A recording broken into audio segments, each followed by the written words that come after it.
Sills, National Football Show. It's a football Monday. Coming off of what has to be one of the greatest wild card weekends in NFL history. That was absolutely fantastic football. I mean, look, the second half of the 49er game, it got away from Seattle a little bit, but the rest of those games were absolutely spectacular. That's some of the best football. And I've told you this. The more we go into the divisional round and now into the conference championship in 2 weeks, you're going to start to see some of the best ball because the best coaches, the teams playing the best, the guys who have had traditionally the best seasons are all going to be playing against one another. You saw some great coaching. You saw some suspect coaching. You saw some guys growing in front of our eyes. And we saw some great storylines. Obviously, Eagles and Chiefs were off this past week. Both teams got the bye. They're in action this week. How about Andy Reid versus Doug Pederson? We'll get to Dougie P here in a minute. How about the job that the Giants did against Minnesota? I don't think any of us are surprised that Minnesota got bounced. But that Giant team that I watched, that's not the same New York team that I saw all year long. And I just don't mean in the Eagle games. I don't recognize that team. They took more shots down the field. Hey, Lawrence and Williams, those two defensive tackles in the middle, I think they're the two best defensive tackles in the National Football League, and that includes San Francisco. That team can stop the run, man. Kayvon Thibodeau was all over the field. I don't recognize Daniel Jones. I don't recognize him. My question going to be with the Giants is, can they do it week to week now? Was that just a one of? You know what I'm saying? Was that a one of? Because I can't sit here and tell you on January 16th, here on a Monday, oh, the Giants are going to put that same effort against the Eagles this weekend. I don't know that because that team I didn't recognize. Obviously, it's Eagles and Giants this weekend. Saturday night will be the divisional round game. Lincoln Financial will have the Giants. All the games were close. I think this game will be close too, probably because of health reasons. And I said this and I tweeted this through the game. What the Giants did to the Vikings, it wasn't so much, and I know Justin Jefferson got shut down again in a big game. But the Viking defense, they can't stop anybody. I mean, I talked to Feliciano, the center. He's a Miami Hurricane. He goes, we were just pushing them off the ball. They started dominating the football into the second half. And he was like, it was really shocking on what we were doing. I mean, they were so concerned about Dimes Jones getting out in the perimeter. And I think they took a page out of Philadelphia. And I think they put some of that RPO stuff into the offensive game plan. And Daniel Jones is a cheap man's version, I think, of Jalen Hurts. I mean, he would his stat line, 300 yards passing, 70 yards rushing, 2 touchdown passes, 114 quarterback rating. I didn't recognize the guy. We're going to talk more about that, but there is no doubt that Giant team could beat the Eagles. You know why? They got better coaches than you. Martindale and Dable are better coaches than anything you have on that staff outside of Jeff Stoutland. Hey, that is a given. They're better coaches. Better coaches. Is that enough? I don't think so. Oh, here, I'll bury the lead here on a Monday. But that game, I think, is going to be very interesting. They all were interesting. Look, a lot of teams. I thought the Bills played tight. I thought the Niners played tight early on. I thought Cincinnati played tight. All the teams that were favored, I thought they played tight. And when they had leads, they allowed the opponent to come back in. Dude, I tweeted out Skylar Thompson. Sounds like a porn or a stripper's name. I mean, the guy played well. If Tua's in that game, is that a different ball game? Maybe. Maybe. Some of my takeaways, though, going back to the Giants and Vikings game. Brian Daboll's the best coach in the NFC East. Daniel Jones was spectacular. We're going to look at some of the numbers in that game. Lawrence and Williams were off the chart great. They did things differently as coaches. The Giant coaching staff was different. They took more shots down the field. They allowed Jones to control more of the play calling with the RPO stuff. Barkley was the second guy there. Looked a lot like Miles Sanders. Some of the receivers and people I've never heard of. It kind of reminded me a little bit of the old 80s New York Giants. I don't know who the wideouts are. I mean, they took more shots deep. It was interesting to see the play calling. Again, the hunger. Galladay wanted to play. It just looked different, man.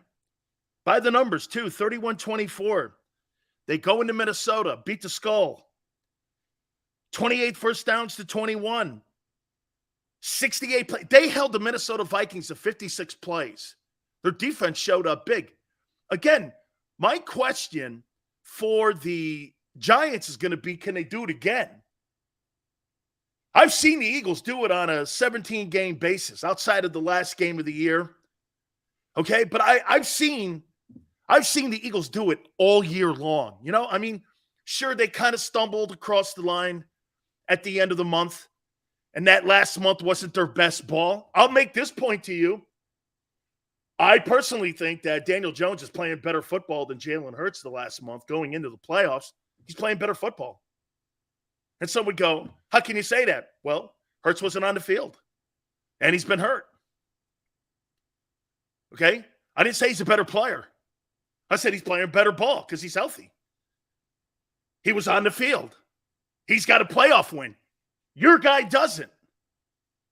He excelled in that playoff game. I get it. Brady, Bucks, at home, completely different animal. Kirk Cousins, I'm not saying that. But Jones is playing better ball right now. Joshua goes, dumb take. How can you say that? Hurts has been hurt. The last month, he's played 2 games. And in the last game, he looked like shit. Dumb and stupid comment by you. Third down. Giants were great. 7-13. Vikings 4-10. Total yards, 431 to 332. I think the Giants pounded the Vikings. Here's Daniel Jones by the numbers. 24-35, 301, 2 touchdowns, no picks. Protecting the football is very critical in the postseason. 114 quarterback ranking. Rushing 17-78, 4.6 per carry. The carries are high. He's a dual threat guy too. There's no doubt they're rounding him into being a dual threat guy also. They're taking advantage of his 4.5 40. There's no question. They're going to utilize all of his assets. Now, look, some of the Giant players are calling him elite. I'm not. And personally, I'm not giving him a franchise tag in the offseason of $45 million. I'm not doing that. That's too high. I want to see him do it again. I'd offer him something else, but I'm not giving him a franchise tag of $45 million. That's actually, Daniel Jones is in a damn good place right now. That win for him is going to mean a lot of money for him in the offseason.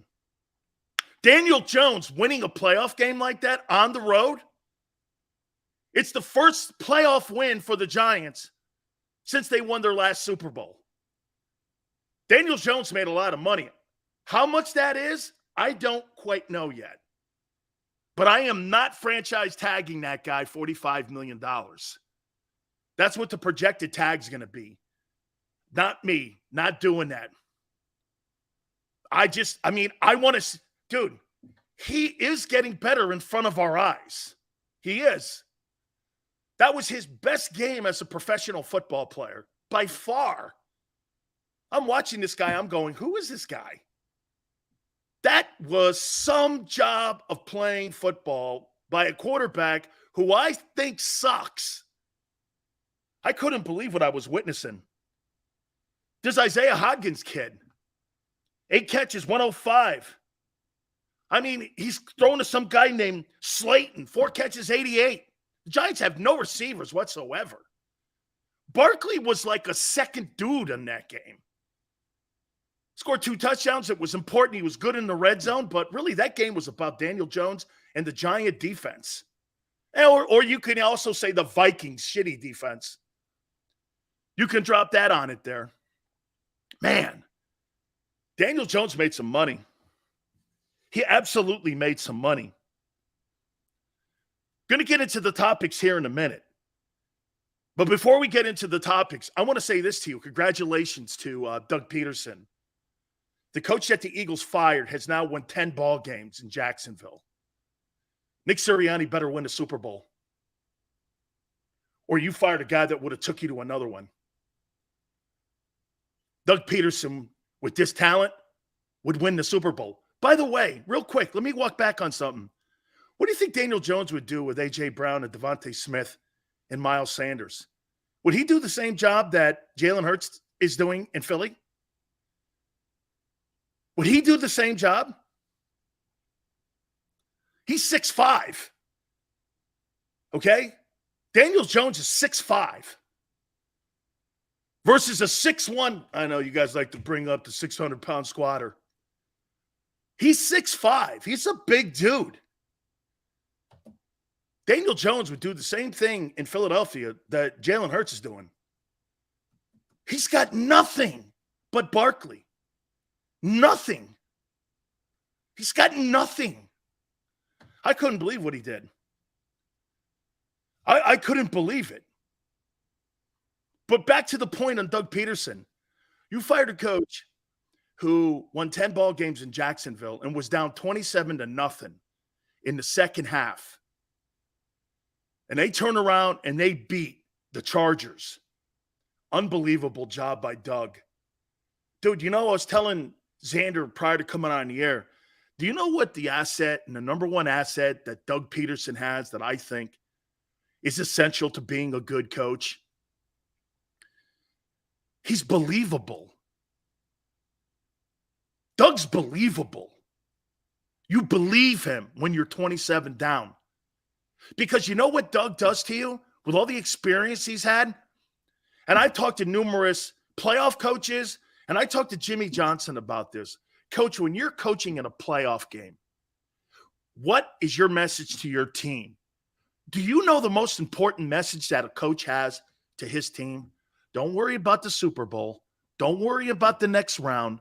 Don't worry about the next quarter. Are you the best team in this particular series? Win every series. Every series in the playoffs matter. Every time you have a drive, it matters. That's why when Joey Bosa acts the way he does, you can't do that, because that could be the difference between you losing the game and giving the opponent the opportunity to close you out. Bosa wasn't the reason that the Jags came back, but that was part of the second half collapse of the Chargers. They weren't focused on winning the moment. Win the moment. I think Doug teaches that. How would Nick know that? Honestly. The only experience that Nick Sirianni and his coaching staff has is getting killed by the Bucs. Now, that could be overrated. But boy, I'll tell you, the teams that play in the moment all the time, like the Chiefs, Andy Reid, there's no coincidence what Reid's doing in Kansas City did in Philly. Some of these coaches, I think Brian Dable, the experience of being around Nick Saban, the experience of being around some of the best coaches in college and in pro football, I think it resonates in how he deals with his team. I think they believe Brian Dable. Brian Dable's the best coach in the NFC East, and I don't think it's a conversation. I don't think it's close.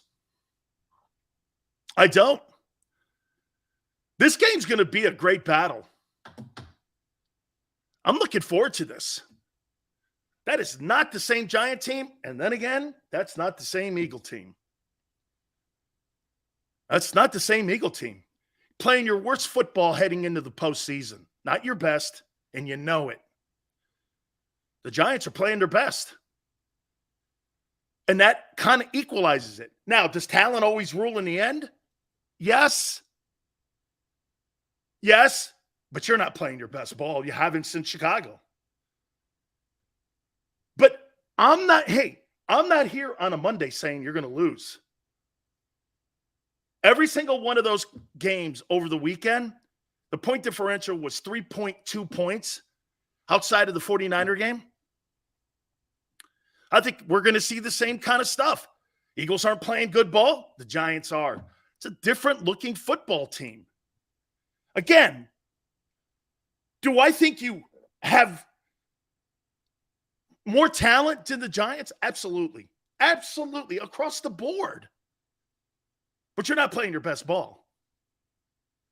And that's going to make the game closer.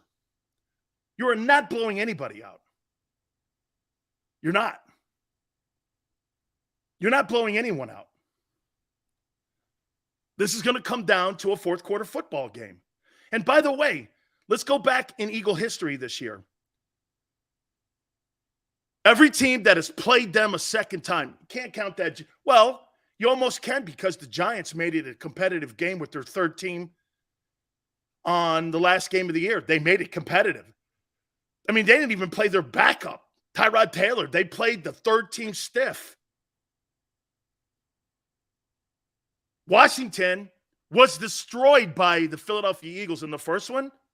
Washington came back with Jack Del Rio and Ron Rivera and beat them. And now you've got Brian Dable and Martindale. Those are better coaches than what you have. What, you think Shane Steichen's a better offensive coordinator than Brian Dable? That is not true. You think that that Gannon's a better defensive coach than Martindale? I do not think that at all. That Giants team's not the same team. Now, I'll throw it out to you because know this, their coaching's better than yours. Are the Giants a threat to the Philadelphia Eagles this weekend? Are you concerned? You're not playing well going into the postseason. I think it's more about being hurt and the quarterback being out. Okay? I think it's more about, Yale goes, Kafka calls the plays. Yeah, I know. Same way Eric Bieniemy does in Kansas City. Thanks, Yale. Yeah, Eric Bieniemy's the offensive coordinator too, right? Yeah. Okay. Yeah, I get it. Okay. Okay. Yeah, but we know what's up.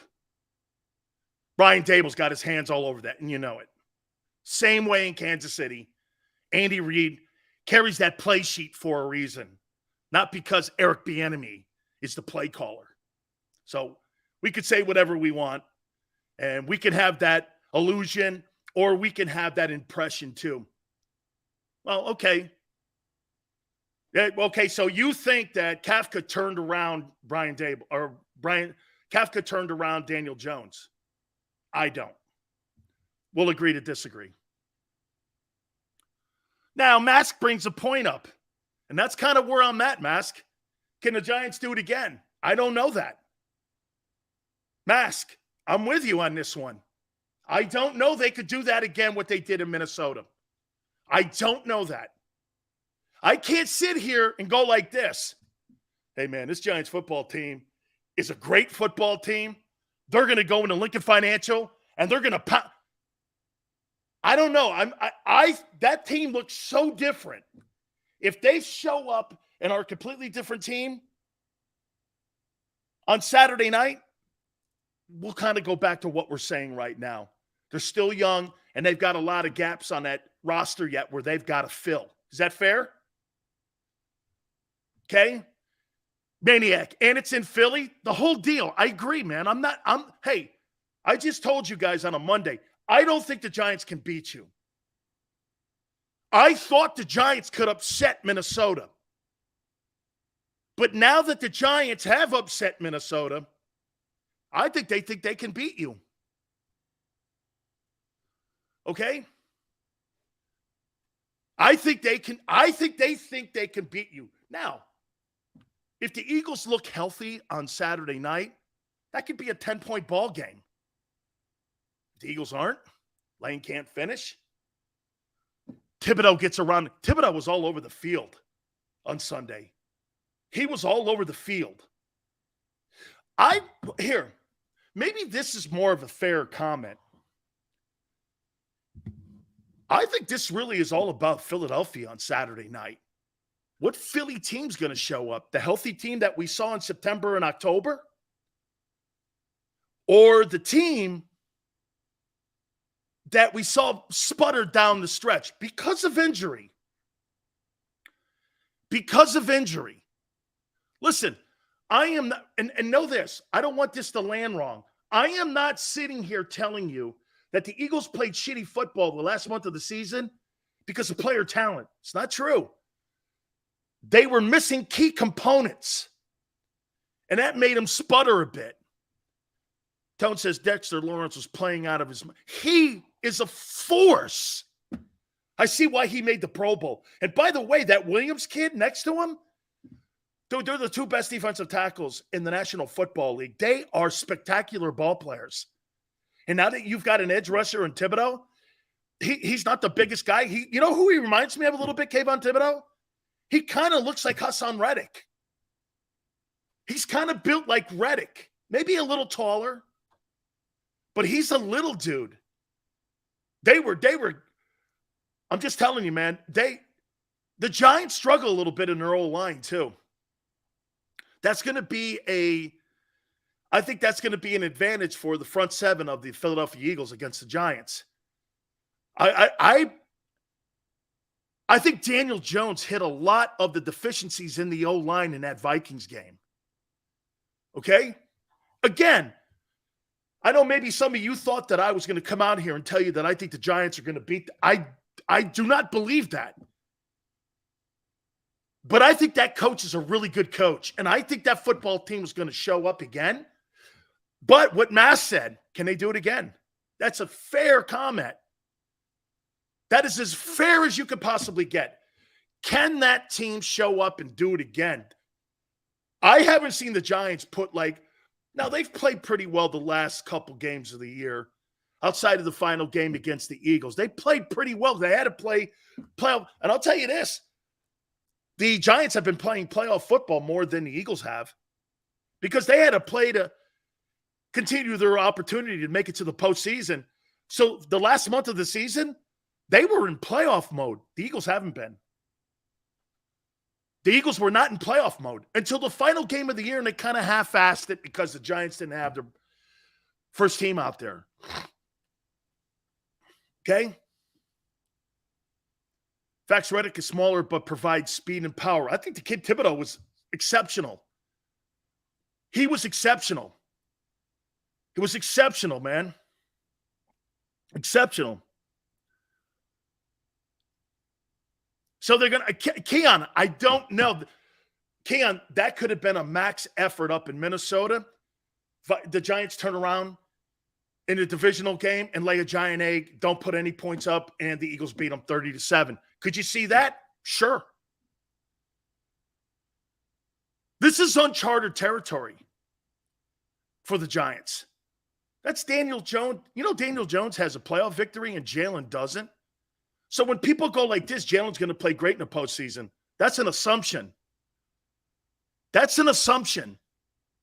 Here, I'll use my boy Tone's word. Technically true. Technically true. Dimes Jones has played an exceptional playoff game. Again, it's not Brady. It's not the Bucks.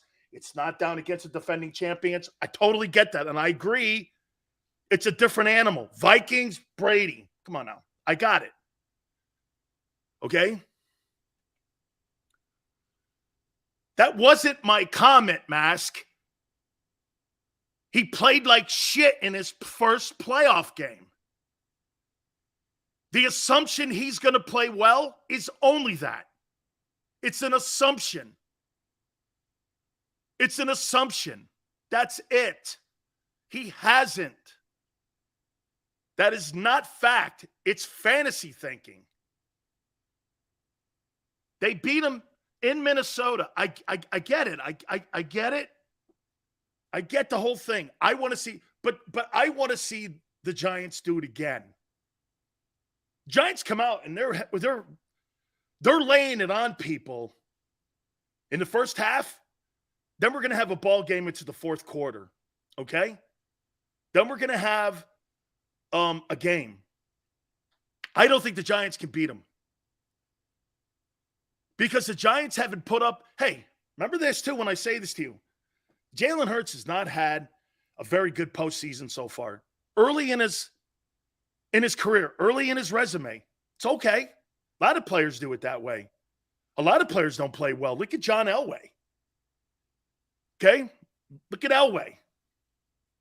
Okay? I get it. I understand it. Look at Matthew Stafford. What was he, 1-3 before he got into the Rams? I get it. I understood. He's got a long way to go to build a resume up. All I'm saying is, let's see it. Let's see if the coaches put him in a position to win. I don't think he has the coaches. I think Daniel Jones does. Daniel Jones is getting better coaching than what Jalen Hurts is. That leads me into this. Do you think Jalen will play great then? I think it's his health is. Hey, watch this. That's a great question. Dofi, do I think Jalen will play well? If healthy? Yeah. Yes. Yes. Do you think Jalen will play better than Jones? I don't know. I think both are unknowns. Whether Jalen plays good in the postseason is an unknown. And I think if Jones could put another playoff game together is also an unknown. You want me to sit here and throw an opinion out and say which guy does? I'm not that kind of guy. Jalen most likely will play the better game because he's played better the entire season. And he's had a better year than Daniel Jones. Okay? Is that fair? He's been more consistent. See, I am a creature of consistency. I like the consistency. Jackson says, what's wrong with the Vikings defense? They can't stop the run. And they're weak on the perimeter. They can't set the edges. Daniel Jones did what Jalen did. Broke them down, got outside, created those third and shorts. They're weak in the middle, and they're weak at setting the edges. I mean, their tackling in the secondary is suspect as well. Dude, you were letting nobodies wide open.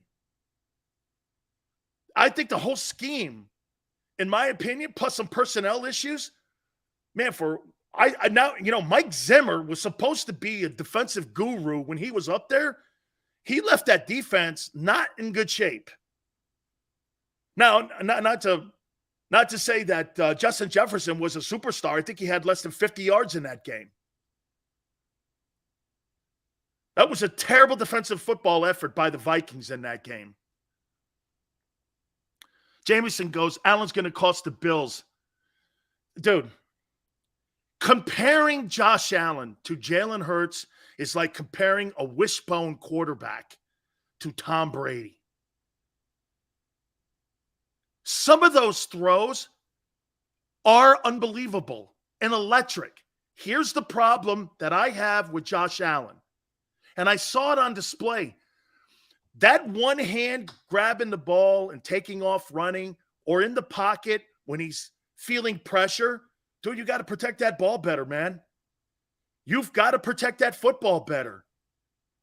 He's got to be better at that. But when it comes to arm talent, there's nobody in that room. He's an electric player. You want to hear something? First time in Bills history, they lost the turnover battle and still won. Nobody wins playoff games with 3 turnovers. I didn't think Joe Burrow played great. I tell you what, the kid Purdy in San Francisco probably played the best. No, Jones played the best. Josh Allen's a spectacular talent. All you have to do is watch it. You never do this with Hurts. Wow. With Allen, you go unbelievable. Unbelievable. Exceptional talent.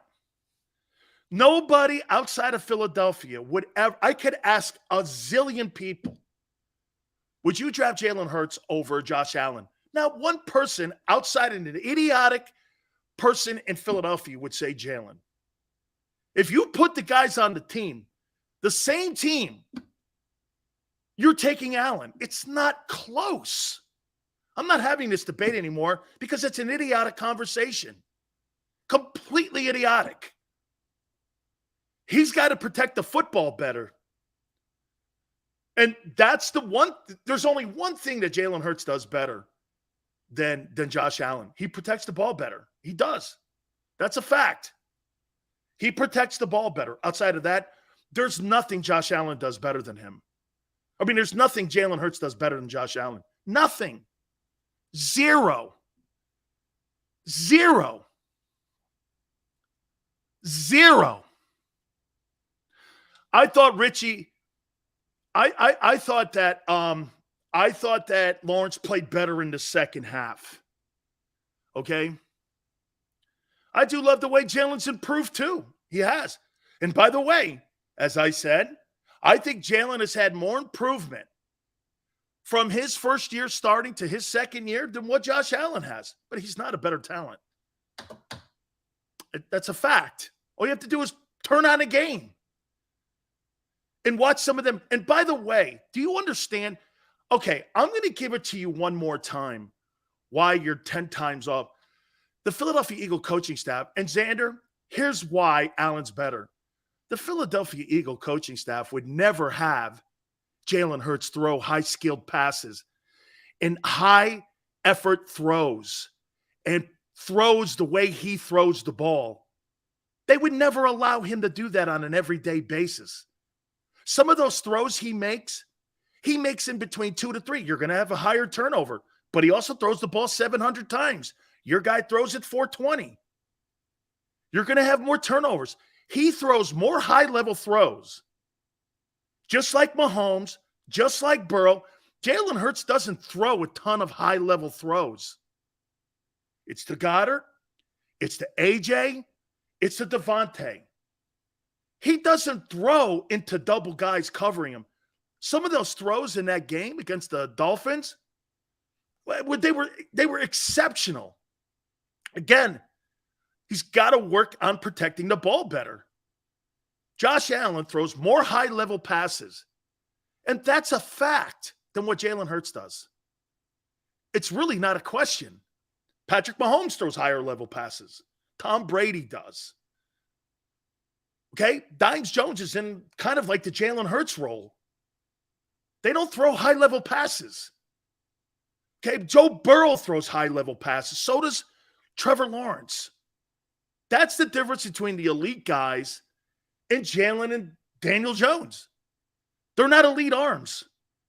Jalen Hurts does not have an elite arm, and nor does Daniel Jones. But they're elite players. It's okay to have that distinction. They win. It's all good. It's just the style. Like Daniel Jones is not an elite player. I don't care what his teammates say. Okay? Jalen is not an elite thrower of the football. He's not elite. Those guys throw high-level passes every game. Jalen doesn't. He'll throw 2. Those guys throw 35. That's why when you're down or you have a pick, that guy's going to put 14 points on you in 3 minutes. Here, I'll make a point to you. If the Philadelphia Eagles get down by 21 points or 25 points, you're never coming. You don't have comeback. That football team's not built to come back. Allen and Mahomes and Burrow and those guys can throw their teams back into a game. Your guy can't. He's got to run you back into a game and high percentage pass you back into a game. That's who he is. Same thing with Daniel Jones. It's not a rip. They're winning a boatload of games. I think you guys sometimes get caught up in the method instead of the result. Okay? The result is all you need to worry about. He's got a different way of getting there. Everybody does. Not everybody's the same. It's just, for me, I don't do dual threat guys. Daniel Jones is a dual threat guy. Bro, end of the day, it's a dumb debate. Your guy's not better. Not one football person with any brain cells would go, let me have Hurts over a 6'6", laser throwing Josh Allen. Nobody. And he's 14-3. You make it sound like this guy's not winning ball games. Do you know that he had the highest touchdown to interception ratio entering the playoffs of any player in NFL history at 14-1? Now, the game came back to him a little bit against the Dolphins. So if we're going to go with that, he's thrown 17 touchdowns and 4 picks in 6 playoff games. That's not horrible. He had the highest touchdown to interception ratio in pro football history, 14-1 entering that game. He leaves it with 17 touchdowns and 4 picks. Jalen has 1 touchdown and 2 picks. Think about that. So in theory, in the 6 playoff games, your guy's already halfway there. Don't compare that guy to Jalen. He's nothing close to it. Jalen Hurts is more comparable to Michael Vick. He's like that. He's more of a Vick guy, but a better passer. When I mean better passer, a better completion percentage guy. And personally, I don't think he's better than Vick yet. He's got a way to go, but we'll see. Got to win a playoff game first. All right. I want to ask you this question now that we've seen Doug Pederson do what he's done. You had to have a coach a playoff team and a playoff game. Would it be Doug Pederson or Nick Sirianni? Who would you take?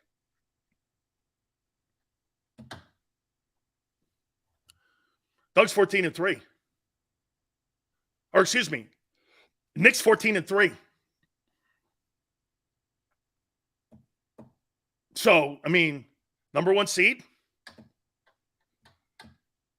If you had to have a coach win a ball game between these 2 coaches, Doug Pederson, Nick Sirianni, who would you take?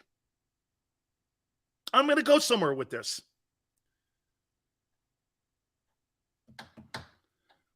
Doug.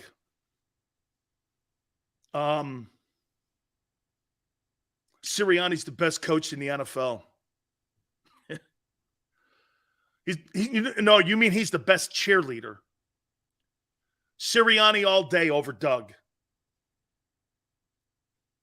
You're tugging at my heartstrings, Danny boy, but Doug has the experience, so I will take Dougie. Wait a minute.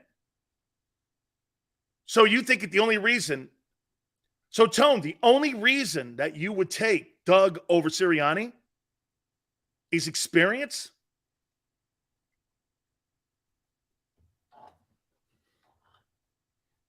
Interesting. So, when you look at Doug Pederson and he's in the locker room at halftime and he's telling that Jags team, we can win this. And I was told that he's telling these guys, win the moment. Win the moment. Win the moment. Let's get a 3 and out. Let's win the moment. Don't worry about winning the game. Win the moment. Win the moment. He's telling those guys. And shit, by the time they looked up, there was the field goal kicker on the field with seconds left in the game, and Pederson wins his 10th ball game. 10th ball game. Do you understand how freaking unbelievable of a coaching job he has done this year? I know Brian Daboll is a hell of a coach. Doug Pederson's done the best job of anybody in the league this year. Dude, Trevor Lawrence was a basket case in the first half. He was a basket case. Said to the kid, I got you. Don't worry about it. We got this. Win the moment. Win the moment. Win the moment. Dude, there's so many guys that are full of shit. And when you got a guy that you look in the face and he has complete confidence in you and he trusts you and you trust him and you know he's got your back. That's what Howie couldn't take about Doug Pederson. Howie fired a coach that would have delivered a Super Bowl and the second one in Philadelphia, in my opinion. You better win a Super Bowl this year, because if that guy makes that game against Kansas City, in Kansas City, competitive, and they get beat by Mahomes, which I'm saying they will, and you get upset by the Giants or get killed by the Niners. By the way, the Niners are better than you. The Niners are better than you. You have no answer for McCaffrey. There's no answer. And then when you go, well, they have no answer for AJ. Oh, they do. Okay? They do. Deebo Samuel is the answer. Goddard, too. Goddard and Kittle. Everything kind of X's itself out. But here's the problem in Philly. You don't utilize Miles Sanders. You're not consistently using him in the offensive game plan. Christian McCaffrey is a freaking force. Dude, I see why Howie wanted him and made a bid for him. I see why they made a bid for him. I see why he's the highest paid running back in the NFL. He is a force. That defensive line San Francisco has is unbelievable. They got the best linebacker in the game. The secondary, I thought the secondary was a tad shaky. Okay? That's going to be a hell of a ball game if it gets to the NFC title game in Philadelphia, San Francisco, and Philly. As of right now, I would probably say 1 point. 1 point, I would give the Eagles. I would favor the Eagles at 1 point, maybe. And stop thinking that this kid Brock Purdy's going to shit the bed. He's not. He hasn't. Guy threw for 4 touchdowns. Threw for 4 touchdowns. He didn't shit the bed. And he hasn't. I'll tell you what. They're going to package up Trey Lance and Jimmy Garoppolo, and the 49ers are going to get all their picks back. Or they're going to maybe not get first rounders back, but you know what they're going to do? They found their guy. Trey Lance is finished in San Francisco. I'm not moving off that dude. I'm not making the mistake that the Eagles made when they moved off of Nick Foles. I am not doing that. I'm going to ride that guy until that guy shows me he sucks. And I am not giving that job back to one-play Trey. Not happening. I am not doing that. You know what happens sometimes to evaluators and fans and coaches? You don't believe your eyes. That guy gets that ball out of there too. He can sling it. That kid can play, man. He had 4 touchdowns against Pete Carroll. Some of these guys were really good coach games. I mean, I thought, hey, listen, by the way, I want to say this before I end this conversation here with Doug and Nick. Kudos to Geno Smith. I didn't think that Geno played awful in that game against San Francisco. I thought the strip sack was the undoing of that whole game. Kudos to him for having a fabulous year. Geno Smith really had a great year, and if I'm 71-year-old Pete Carroll, I go a couple more years with him. I'm good with him. I don't draft a quarterback in the first round. I get some more skilled players. See what we could do. That kid Walker can play for Michigan State. DK Metcalf is as much as a physical nightmare as A.J. Brown is. They got some ball players up there. They just need to fix the defense a little more. Okay? They just that whole thing unraveled in the second half when that whole thing happened with the strip sack. Yeah, I'm running it back with him. Look at Masco. Geno is a bum. Well, he outplayed your guy passing-wise. And there's nothing debatable about that. Okay? Look it up. Read a book. Hey, you want to hear something too, Greg? Trevor Lawrence has never lost on a Saturday in high school, college, or in the pros. Trevor Lawrence has 2 state championships, a national championship for the Tigers. The kid's balling out. Hey, I'll say this to you too. Isn't that a crazy stat? He's never lost on a Saturday in high school, college, or in the pros. He's never lost on a Saturday. That's a crazy stat for Trevor Lawrence. Wait until Sue gets his hands on Purdy. You better hope that Trent Williams, who was a force in that Seattle game, any people throw bum and trash around so loosely, it's wild to me. Yeah, well, because they diminish others to elevate theirs. That's why, Tone. It's okay. It's a trick. It's a weak man's trick. They take a shit on one person to elevate their favorite guy. It's okay. It's what people do. Okay? See, if you downgrade, that's why when people go like this, Daniel Jones sucks. Well, Daniel Jones has won a playoff game and played exceptional in it. Jalen Hurts played in a playoff game and was destroyed and looked like shit in it. That's a fact. Until that is rectified, then until that changes, that's history right now. There's no historical context to say that Jalen Hurts will play better. Actually, there's historical context that Jalen Hurts has played bad in every single postseason game he's ever played in. From his college days, except for the SEC championship game when he came in, after Tua had the job. Outside of that, the semifinal game against LSU, he was horrific in. He got benched in the national championship game, and he got his ass kicked against the Bucs. So you're making it sound like Jalen Hurts has been this sensational guy in the postseason. Where? 4 INTs in a playoff game is unacceptable, Dan. Okay? It is. That's how you get your ass beat. Jalen Hurts never won a national championship as a starting quarterback anywhere. Ever. He was a pine rider when he won it. Okay? Tua won that national championship. He lost to Deshaun Watson in the championship game when he quarterbacked Bama. Every single postseason game, pretty much so, that Hurts has played in, he's played awful in. Going back to his college days. That's why he had the starting job taken from him at Alabama. That's actually a fact.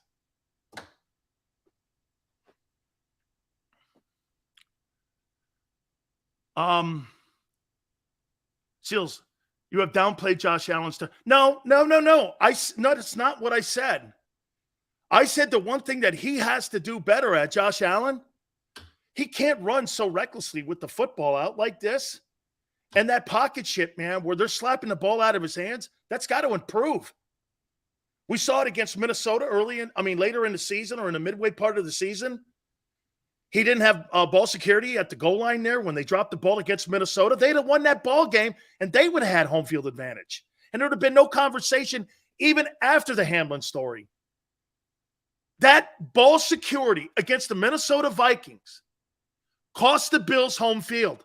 People don't bring that up. That's a fact. So to say I downplayed that, that's a fact.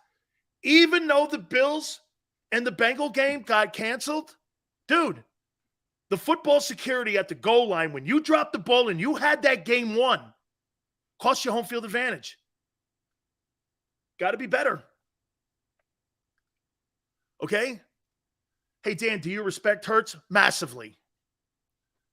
As a human, as a leader, as a man who loves to work, as a guy who is a phenomenal athlete, as a guy who listens, as a guy who you want on your team. There's nobody that doesn't personify what, if you had to put a blueprint of what you want to have your image of your football players to look like, Jalen Hurts is the front cover. Absolutely.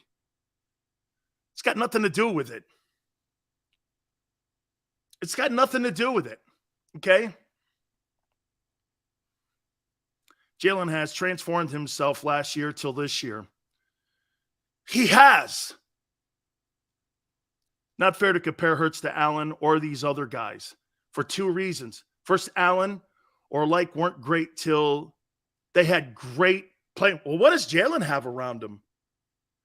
Dude, Jalen has the best of everything around him. There's no football player that's a quarterback in today's NFL, Steve-O, that has more weapons around him than him. Nobody. He's got the best line, one of the top 3 tight ends. He's got 2 wide receivers with 1,000 yards. He's got a defense that had 70 sacks. I mean, bro, nobody in the NFL has that. You're making it sound like Jalen is doing something that you're not expecting. Welcome to the NFL. When you have the best of everything, you should have a great record. You're making this all go like this. Look at what, hey, look, is he responsible for the winning? Absolutely. Absolutely, because I think he's better than his coaches. Modern goes, Daniel Jones will fall back to earth this coming weekend. Maybe. Modern. So you're saying this then, right? Jalen's going to eventually play better in the postseason, right? Is that what you're saying? I did get that. Yes, I did, Xander. Okay? He may. I don't think Daniel Jones has put enough games together for me to go like this. That guy's great. Seals, if we get a 30-10, will you say congratulations? Of course. Remember, see, you guys keep forgetting one thing. And you guys keep forgetting it. Tone and Xander know this. I picked the Bills and the Eagles near March or April to get to the Super Bowl and get to Glendale. I was the first guy to say that. I don't know what you guys, I mean, just because I'm a little critical of your team, don't get your panties in a bind. I picked you to get there. No one else did. I did. Xander even goes like this. Sills, you're like the first person to say it. I mean, I don't know what else you think. I mean, I said the Bills will win their first Super Bowl. I did say that. I said that the Bills are going to win.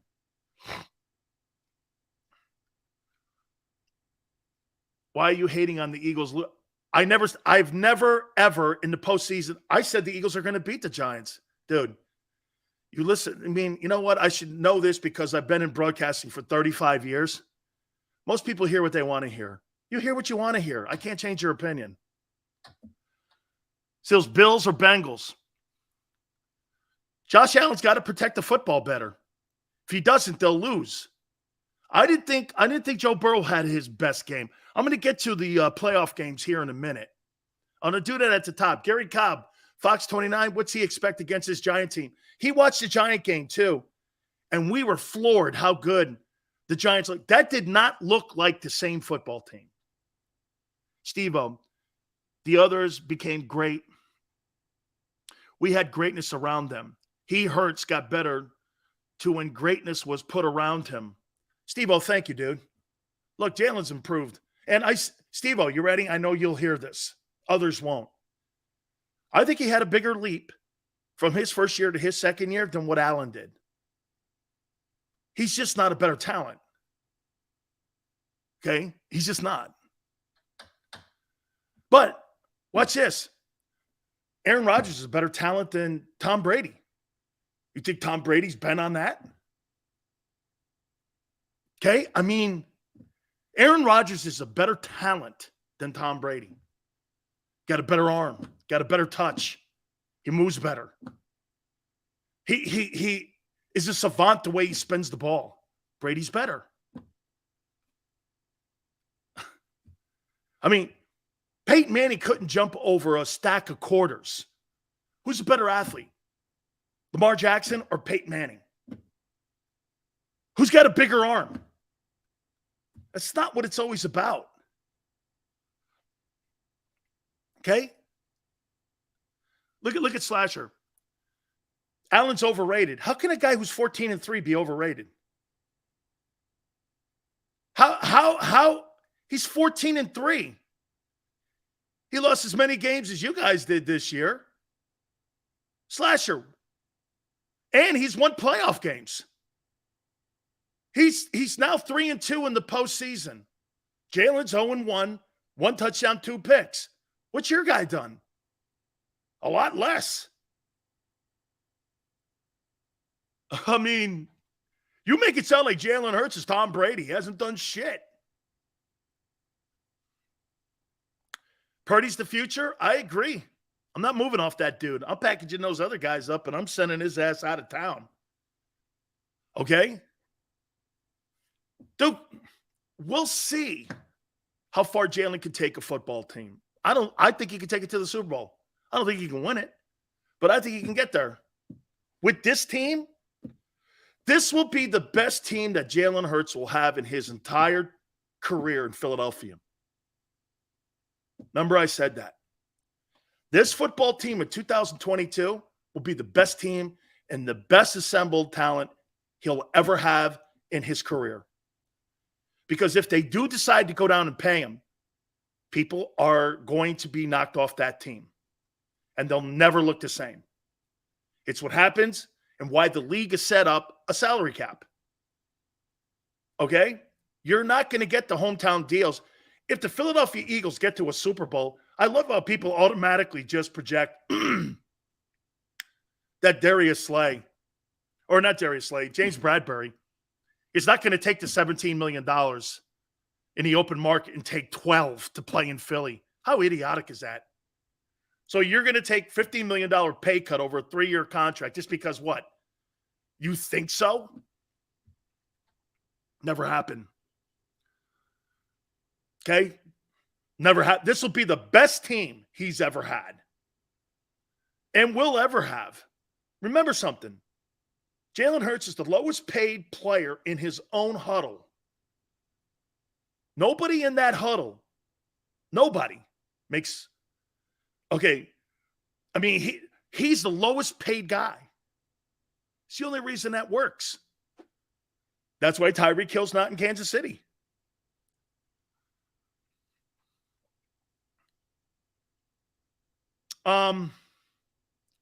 Yeah, but I think the one thing when you put up those interceptions and fumbles, it doesn't matter. He's won games. Your guy hasn't. You're assuming, 5-star, you're assuming that Jalen will play better in the postseason. Name me one game he has in his career from college to pro. Name me one game where he played well in a postseason atmosphere. Just one. One. Even college. Even college, he sucked. Okay? Yeah, but Daniel Jones, I want to see you do it this weekend against the Eagles.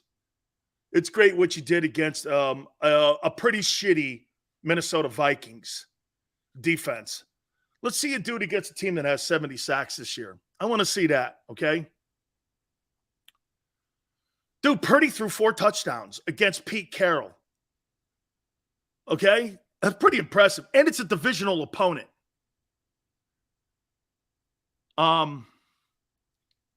No, I don't think it's a coin. I think this game's going to be very interesting Saturday night. Josh Allen's a double-edged sword. Eagle, not that far off.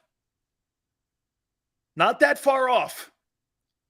Dude, you're up 17, and you get lazy in the handling of the football. Got a problem with that. Ken Dorsey should be in his ass for that. Dude, got to be better. The more you move on, you can't be dropping the ball on the carpet like that in a sack situation with your goal line behind you. That's a poor play. Hurts doesn't make that play. Hurts doesn't make that play. Look at Eagle. He's laughing against Pete Carroll. Well, are you under the impression Nick Sirianni's a better coach than Pete Carroll? Pete Carroll's going to the Hall of Fame. If you don't win a Super Bowl, you're going to the Hall of Shame because you fired Doug. If you don't win the Super Bowl, Howie Roseman should be blamed for it. If you don't win the Super Bowl, Howie Roseman should be blamed for the Philadelphia Eagles not winning it. Remember, he's a master at building it up and tearing it down. And because you didn't want to share the accolades with Doug, You kicked his ass to the curb. Fine. You better win it, dude. You better win it. There's a guy in Jacksonville who's going to win 7 division titles in a shitty division. How many people think the Texans are going to just emerge as some sort of world beater? There's nobody in that division. The Jags are going places. Crazy. It's January, and I'm talking about the Jags. Incredible. I usually talk about the Jags in April, around the draft. Okay? Let me say this to you, man. If Nick Sirianni doesn't win the Super Bowl, Howie Roseman should be blamed because you couldn't stand Doug in the building. Doug's won this divorce.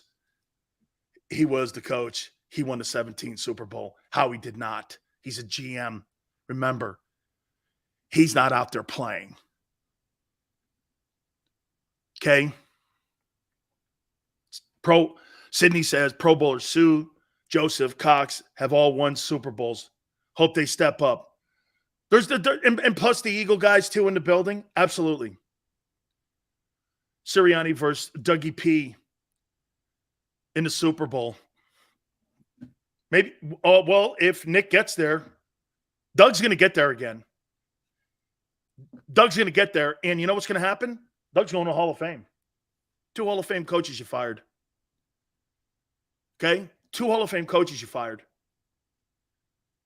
Seals, if the Eagles lose to the Giants and Jones outperform Hurts, do you pay Hurts?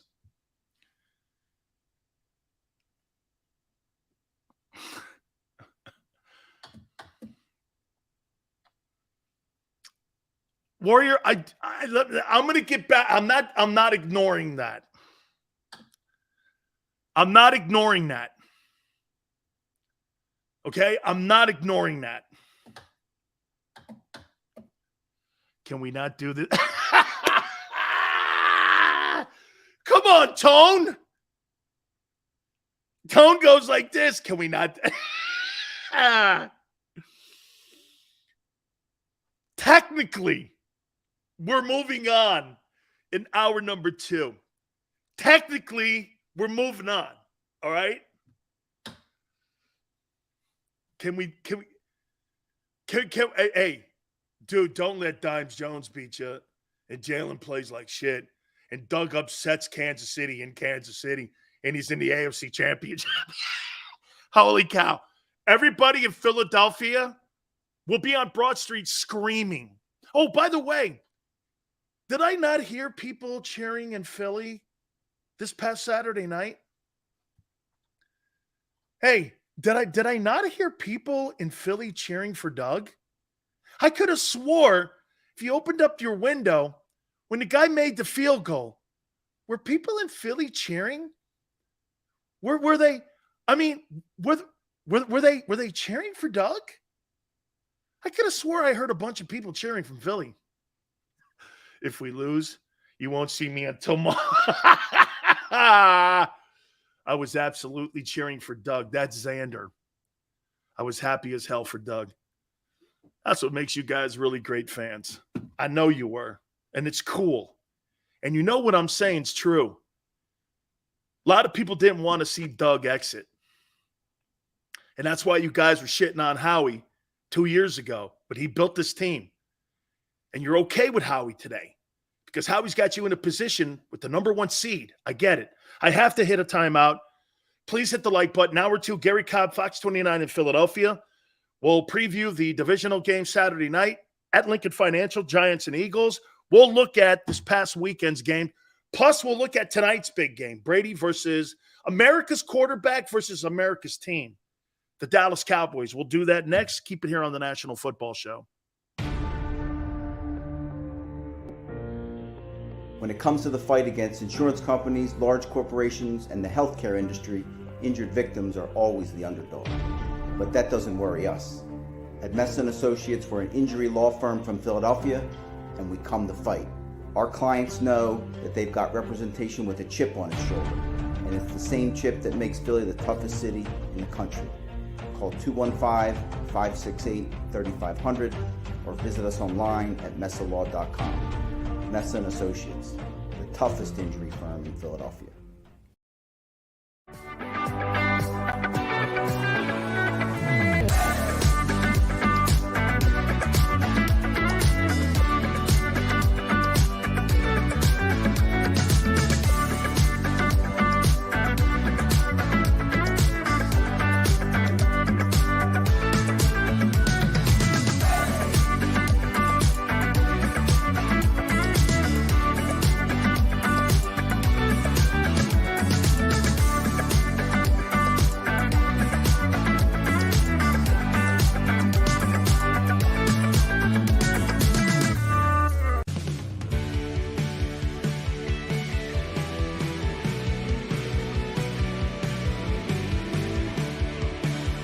My name is Fran Salerno. I'm a managing director here at Del Valle Insurance Group. Been in the business for over 36 years, saving people money on their insurance needs. Give us a call. Let us help you custom design an insurance plan that meets both your needs and budget. Since 1977, it's always been about you, the community, at Rafferty Subaru. And through the Subaru Love Promise, we prove we care by supporting charities like So Good Now. So Good Now helps kids in under-resourced areas by connecting them with student athletes to serve as mentors. We remove barriers so athletes can help youth in the corners of our communities where light and love are needed most. When you choose Rafferty Subaru, you help organizations like So Good Now. It's all about you at Rafferty Subaru. Go for the beers, go for the cheers, go for the hit and the hits. Go for the scene. Go for the screens. Go for the gallery. Go for the win. Go to Ocean. We all know that taxes are just part of life. It's true during our working years, but also in retirement. But what you might not know is up to 85% of your Social Security benefits might be taxed. Our team at Thrive Financial has helped retire thousands of people across the Delaware Valley by asking questions they never knew they needed to ask, including how their Social Security benefits might be taxed. It's time to be proactive on taxes. Get your Thrive Retirement Tax Playbook today.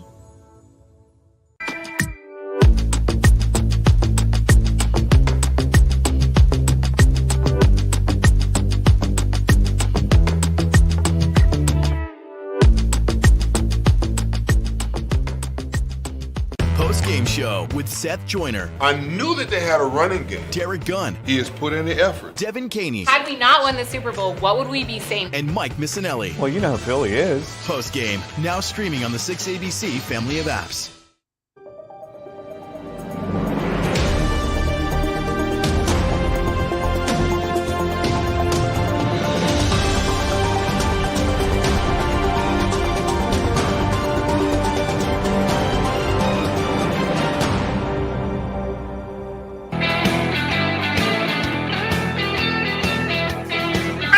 National Football Show. Please hit the like button. I appreciate you guys coming aboard. Gary Cobb, bottom of the hour.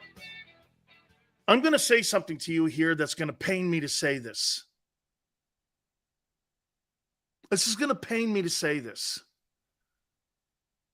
Man, I really lost a ton of respect for Lamar Jackson for not playing.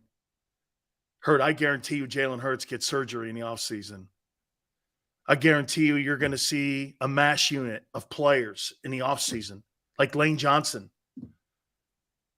that need surgery.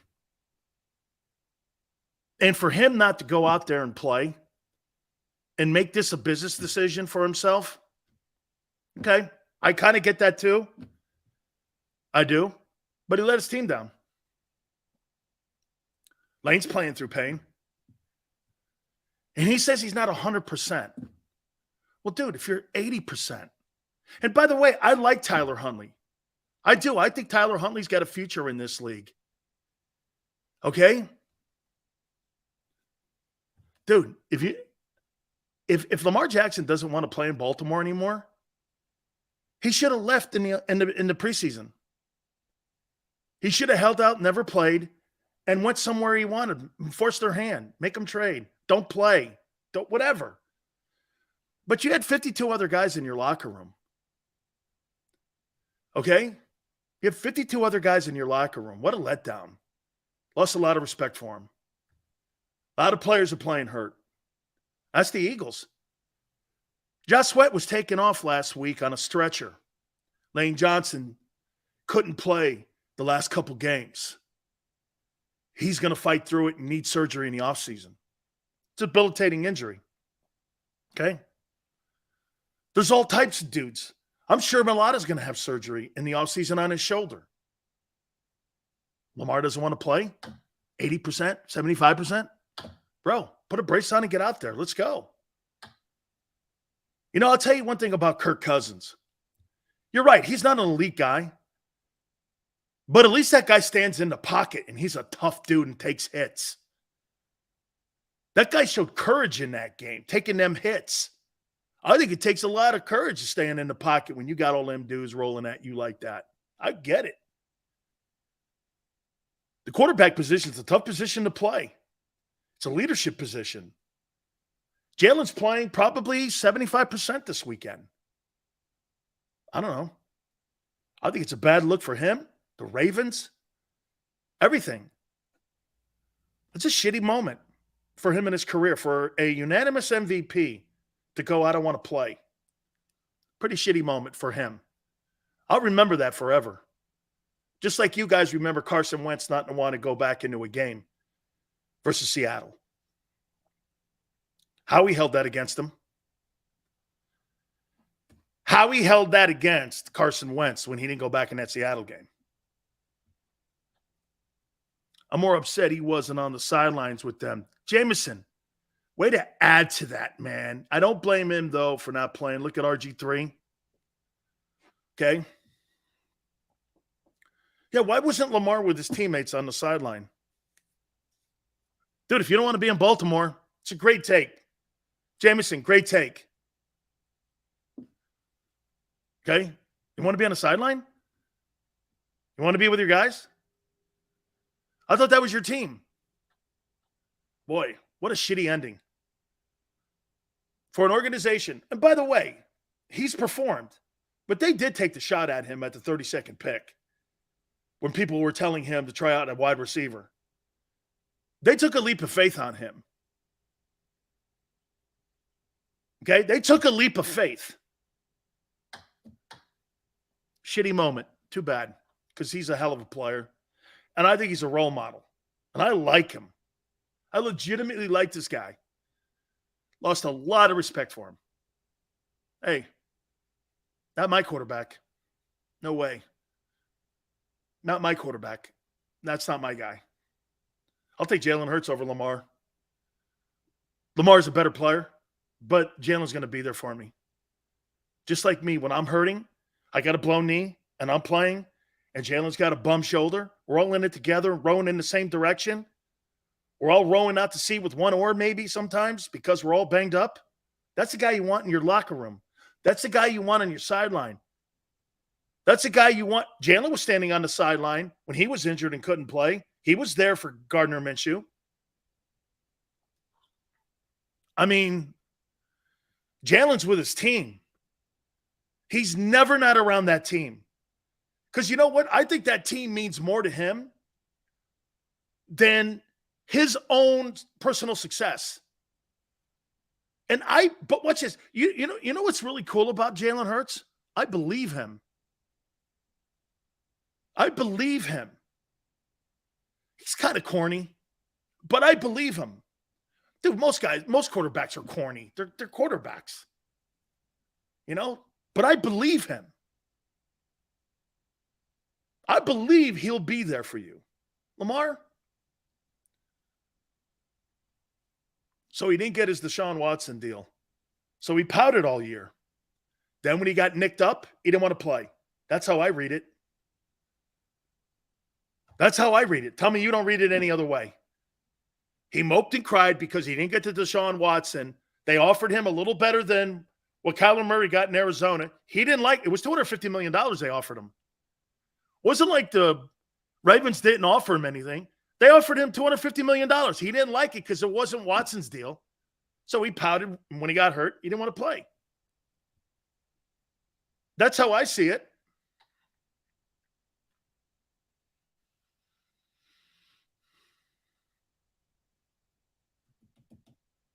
Jay, yo, big sales. Oh, I love Harbor Island. Mike's going to be there at Harbor Island. I'm going to have to try to get him on the show this week, see what he says. Oh, we're going to get to the games, too. We're going to look at them closer. Don't forget Gary Cobb, bottom of the hour. Okay? Eagles are a real family? Yeah. Yeah. Yeah. I believe that. Lamar's going to get paid? I'm not paying a dual threat guy $250 million guaranteed. By the way, Lamar Jackson's not Deshaun Watson. He doesn't have that talent. Not close. It doesn't. And he won't last long. He's proving it the last 3 years. Are you going to pay are you going to pay $250 million to a guy who will play 12 games for you this year or next year or the year after that? If that. Are you really going to pay that? Are you going to put $50 million on the table for a guy who will play 12 games for you? Ask yourself that. Or miss significant seeding games. Here's another one for you. The Dolphins have to move on from Tua. You know why? You can't have Skylar Thompson in a freaking playoff game that you could have won. You can't have that. Skylar Thompson. And get this, the Dolphins are saying they're bringing Tua back. Well, be used to this Tyler Thompson playing for you in the postseason. Get used to that. Tua Tagovailoa will never be healthy. Never be healthy. Okay? Never. And then you'll have Tyler Thompson quarterbacking in a wild card game that you could have won. Can't build a team around that shit. Jameson goes, Lamar would kill it in Miami. When he's healthy. If he plays 12 games. Sills, would I let him walk? Who, Tua or Lamar? I'd trade him.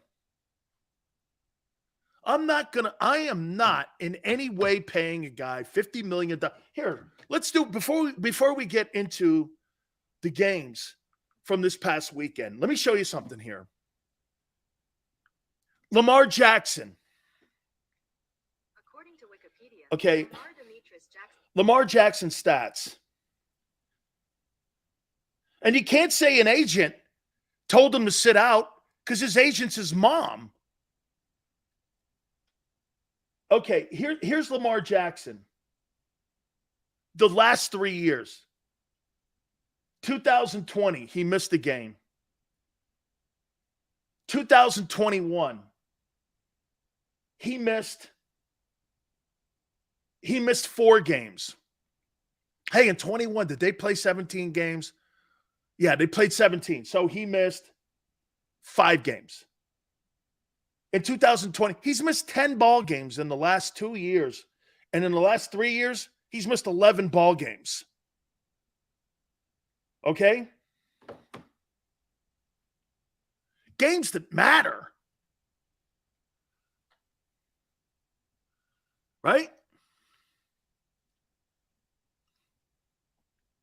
I'm not paying anybody that. Too much of a risk, yeah. $50 million for a guy who'll miss 5 ball games a year? No, thank you. As talented as he is.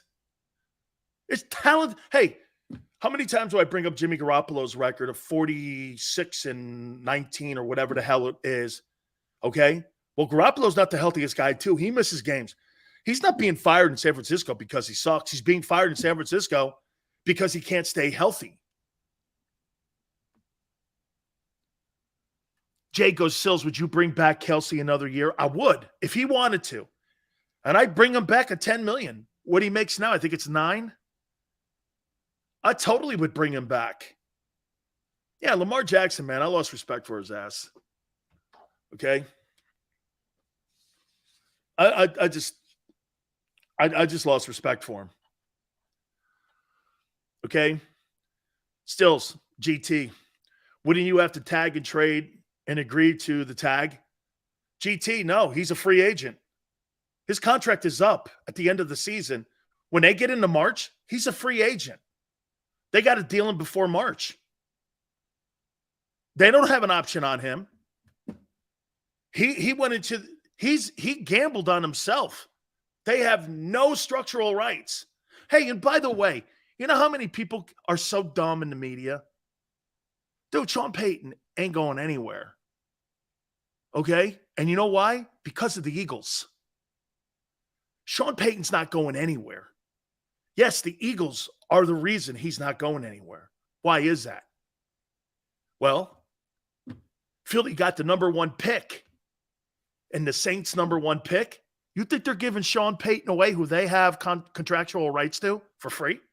And just letting them walk out the building? No, thank you. They're going to command a 1, 2, 3, 4. They're going to get a John Gruden package. And the more the media keeps propping him up as like the savior of a team, dude, the Saints are going to get wealthy again. They're going to get drafted. Whoever wants Sean Payton, you got to go through Mickey Loomis. Sean Payton doesn't have control of his destiny. He has no say. Payton to Denver. Denver has no picks. He can't go to Denver. What is Denver going to give him? Russell Wilson?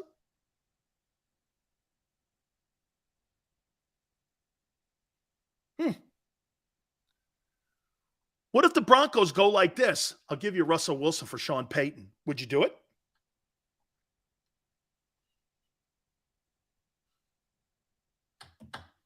You fire Dennis Allen's ass. And you bring a quality guy in there.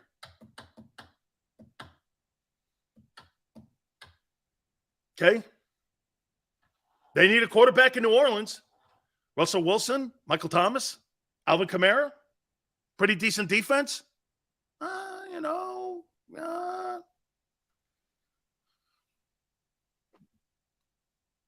Taysom Hill's not cutting it. Well, here, how about this? If Denver wants Sean Payton, it's going to cost them something. And they gave all of their something to Seattle. There is no way he's going to Denver. How is he going to Denver? With what? The Saints want a first pick, a first rounder. They don't have him.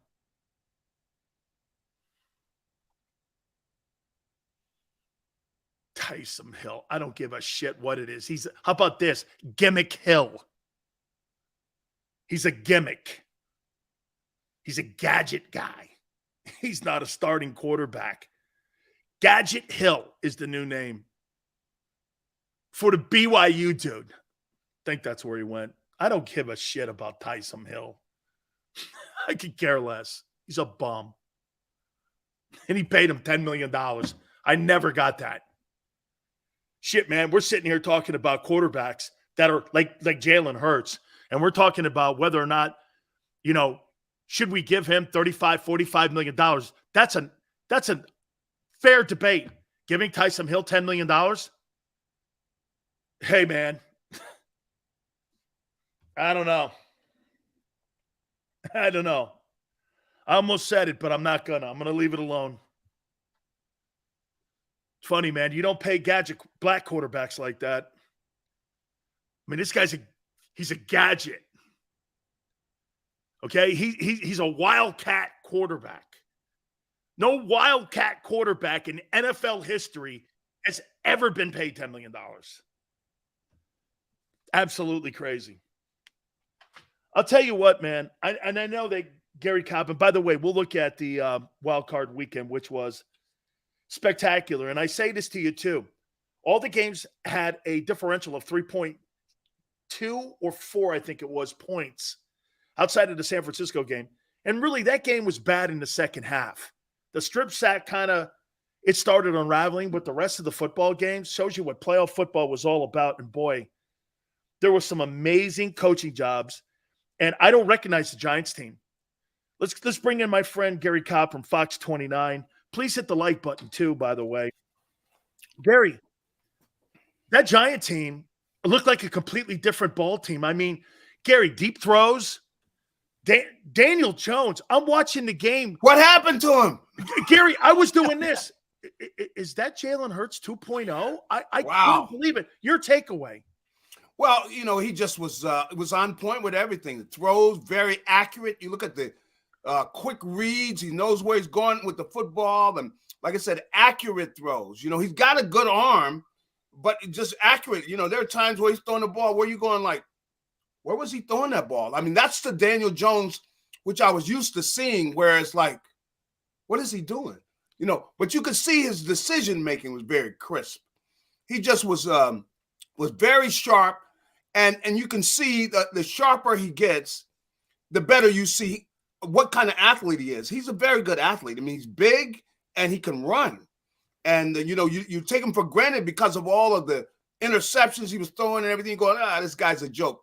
But you start seeing you got a quarterback. I mean, he was outstanding, and he played as well as any quarterbacks that's played in the playoffs thus far. I mean, he was tremendous. I couldn't believe, Gary, the coaching, more deep throws, Martindale on the other side, bringing pressure. Kayvon Thibodeau was all over the field. I mean, to me, it came down to how well Jones played and the coaching of Brian Daboll. I'm going to say this, and I'll ask you flat out here. Going into this game this weekend, do you have the same feeling I do? I think the coaching staff, in my opinion, I think they're a threat to the Eagles this weekend. Do you? Without a doubt. I mean, I thought that Wink Martindale, with the blitzing that he did against the Eagles, he took them out of their game. He just said, no, we're dictating what you're doing. Jalen, throw the ball away. This is because we're taking away what you guys want to do. And he did a tremendous job of that. And then, in the game yesterday, the thing that he was able to do is he didn't blitz as much. He backed off. He said, no. I guess he felt that they would have a better chance against the blitz because then you got Jefferson singled up. That's what they did. They went, no, we are not going to let him beat us. And that's what they did. They took him away, and it was able to really make Minnesota play their game, and they were crisp. The first time they got the ball, when after Minnesota had marched and scored, they answered. I'm going, man, that says a lot. How sharp they were and everything. And then other places you see where they had a design to what they could do. They knew there were certain things they could do. And I got to give Dabo just credit with he knows where his talent is. He puts those guys in positions to do their best, and he makes them look good. I mean, the gaps in their team, he's really covering them up with coaching. And I think without a doubt, he's probably going to be coach of the year. Well, maybe the guy, hey, we'll get to the guy in Jacksonville in a minute, man. I'll tell you what. But Gary, going into this game, I said this in the last hour. Am I wrong when I say this? I think the Giants are getting better in front of our eyes. And what Eagle team are we going to get rolling into this game Saturday night? And they didn't play their best ball the last month. They've been injured. It's no shade. Yeah. It's what happened. I mean, that's, I think, why this game is going to be a fourth quarter game on Saturday. Am I wrong? Well, I would predict that it is. I think the Eagles could come out and be sharp enough where it's not. But I don't see them losing a game where they're not in it late. But they got to show up. I mean, they got to prove some things because we haven't seen that team in a while. The team we've seen that we were awestruck by earlier in the season to go, man, these guys could win the whole thing. They could. But now we got to see them. They got to be sharp. You got to have everybody on point. They got to be talking defensively. They got to be sharp. They can't go out and just let the Giants dictate to them what they're going to do. Now, this is where the defense, come on. We got to dictate some things to them where you take something away from them, that they want to do. But you can't just go out there and say, okay, we're just going to not give up big plays. You can't just play come on. We got to say where, you're aggressive sometime and they've got to be sharp with their tackling. Saquon Barkley is a home run hitter. You cannot let him go out and get loose. And then Jones, man, somebody's got to get in there and pound him and hit him if they want to run him and everything. Then we got to let him know, hey, this tackle football. So setting the edges, Gary, is going to be a factor, you think? Yes, in this it is. Too. Well, same for the Giants, right, too? Because they're going to have – but, Gary, here's the difference. I wonder how many design runs because of the shoulder they're going to limit Jalen to, because that takes them out of their offense a little bit, whereas Jones is able because he's healthier. I think that's a thing to watch on Saturday. How much of the game will be open to him when it comes to those RPO runs? Well, I'm guessing just like everybody else. I'm sitting here and I'm saying, man, I know Jalen is tough, and hey, it's on the line now. Everything is on the line. Hey, you lose, you go home. You don't play next week. So it's going to be very interesting how they call this game. And I can't say that I can go in his body. I know how that arm is, and really seeing him practice. They don't let us really see the practice. They let us see the warm up. So where exactly he's at, and when they were bringing him back, they have this drill where he runs through this thing, and the guys are trying to knock the ball out and everything. Come on. When he was running through it, those kids or the youngsters or the assistants and stuff that are out there doing it, they know. They were just gingerly doing this. They were hitting him with a feather. Hey, they knew. They did not want to be the one, to hit him or something and hurt it more or something. But what it showed me is that there was some, they knew that there was pain there or soreness. Where he's at right now, I don't know. I don't know where he's at right now. I don't even know that he's going to know until game time exactly where he's at and if he gets hit, how he reacts and everything. But that's the Eagles season. They got to, that's why I didn't want them to get away from, look, if we have to go to punch you in your mouth and we're running the ball, we don't need Jalen. We will run the ball down. Don't get away from that. That's what they did before when they just went out and we pound people. They can't get away from that because ultimately, see, if he gets hurt, it comes back to where you got to be able to do that. And you got to exert your will on the other team, because if they can do that, then it opens up the passing game. And I think they got the Giants, see, but they got to be able to run the ball and set everything up. They need a balanced attack against them.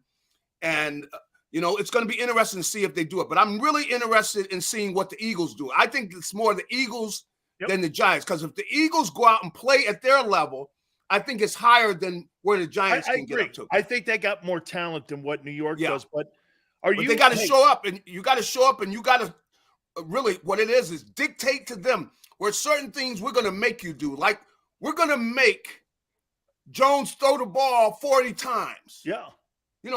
Hey, we're taking away Saquon. Nope, he's not doing anything. And we're going to make you beat us with your arm. That's but doesn't this, Gary, set up for one thing that the Eagles are not best at? Stopping the run. They're down in the 20s in stopping the run. So do the Giants have the secret sauce? And I'm going to throw this at you. I think the advantage this weekend, to me, I think the coaching advantage is on the New York Giants side. And to me, the pressure's on Jalen, but I think the pressure's on that coaching staff to put these guys in a position because, dude, this Giants team, they're playing better right now.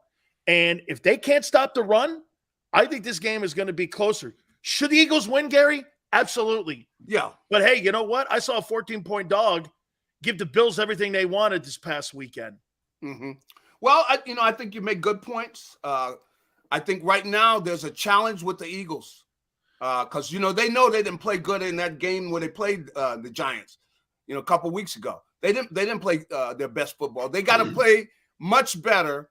And really, it's the challenges themselves. Do they want to get up on the level they're going to need to get to if they want to win a championship? And that means it's above the Giants level. So they got to go out and they got to play on that level where, they're playing against the Giants, but really they're playing against taking their level up to higher. So yeah, they should be able to slow down that Giants run game, because the Giants don't have a great offensive line. No. So, but they got to go out, and guys got to be getting off blocks, making plays. They got to be sharp, and we're going to see just how good they are. We're going to find out a lot about this team, and this is what it's all about. Everybody's got to come out with their best game now, and we're going to find a lot about the Eagles. We're really getting to know this team. Yes, they did show us some things during the regular season, but now is the time. Absolutely, man. Now is the time. Hey, Gary, Yeah. tell me if you think this comment that I'm going to make here to you is over the top, or do you think there's something to it? The coaching job, Doug Pederson has won 10 ball games in Jacksonville, and now is going against Big Red in Kansas City in the divisional round. And I'm making this comment. If the Eagles do not win the Super Bowl, I think it's because of coaching. And you fired the guy that could have took you across the finish line because you just didn't want to be patient with him and share the wealth with him. Here's a prime example, Gary. You know the Eagles longer than me. Howie is a master at building it, ripping it down. Building it, ripping it down. Same thing, Doug got caught in that collateral damage. Yeah. Is it over the top and over the line when I'm saying this? Dude, you have a coach who's going to dominate that division who could be the coach of the year. He's won 10 games, Gary. I know.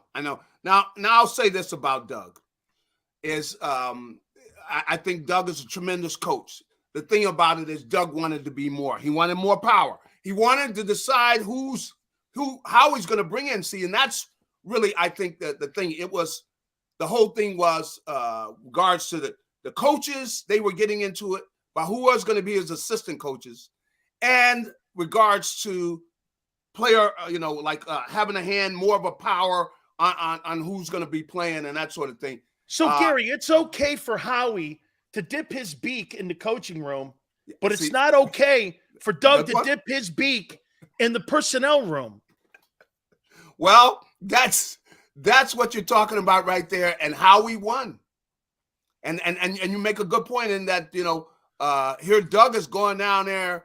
What he's done in Jacksonville, I mean, if they find any way to be in the game against Kansas City, it's going to be amazing. But the fact that they pulled that game out, that was that was brilliant coaching. He had to do a tremendous job, to come back the way they did in that game. So, you got to give Doug credit. You got to give him all the credit in the world. And, he makes a great connection with players. He's pulling things out of guys that I don't think they knew they had. Hey, Gary, I talked to some coaches on that staff down there, and in the locker room when they were down 27, he was saying this: it's not about winning the game. It's about winning the moment. Win the moment. Win the series. Win the play. Don't worry about the game. Don't worry about win the moment. We'll get another moment. Get a 3 and out. Let's worry about being the best we can for the next 3 minutes. Then add another 3 minutes on. And then before you know it, you're on a roll again. And the thing, you tell me you're around him all the time. Yeah. I mean, he just seems believable. Well, like you believe him. That's the thing, is he connects with players to where they believe. He gets them believing. I mean, he does just a great job. And you know what? He knows how to connect with the different guys, from having been in the league, about how to connect with certain players, that he'll study guys as to how to connect with them. And he's not a heavy tone. He's not heavy on it. He's heavy when he needs to be. He might call a guy in when he sees the guy getting outside of the guy that he needs him to be. But for the most part, he's delicate about his advice, and he gets guys wanting to enjoy it, meaning they're enjoying playing. They're enjoying, the contributions they're making. And of course, he gets them to believe. They start believing, and that's what it's all about. I mean, that's what coaching is. And now, as things have changed more and more, you can't be too heavy-handed on guys, or you lose some of them. And he's not too heavy. He's light. But the big thing he does is he gradually gets them all believing, man. And they're enjoying it, and they're believing. And he does a great job of that.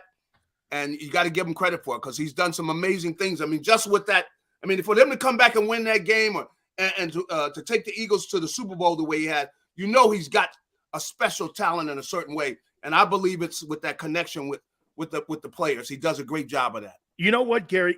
To me, the playoffs look like the most important thing you can have is momentum. And it just like, the Giants got on a momentum. Yeah. The Niners, yeah, they got on a momentum after that Yes. strip sack Yes. against Seattle. It's like momentum. Oh, you start getting it. That's the one thing that I think you and me, when we look at the Eagles, they've kind of lost that momentum since Chicago.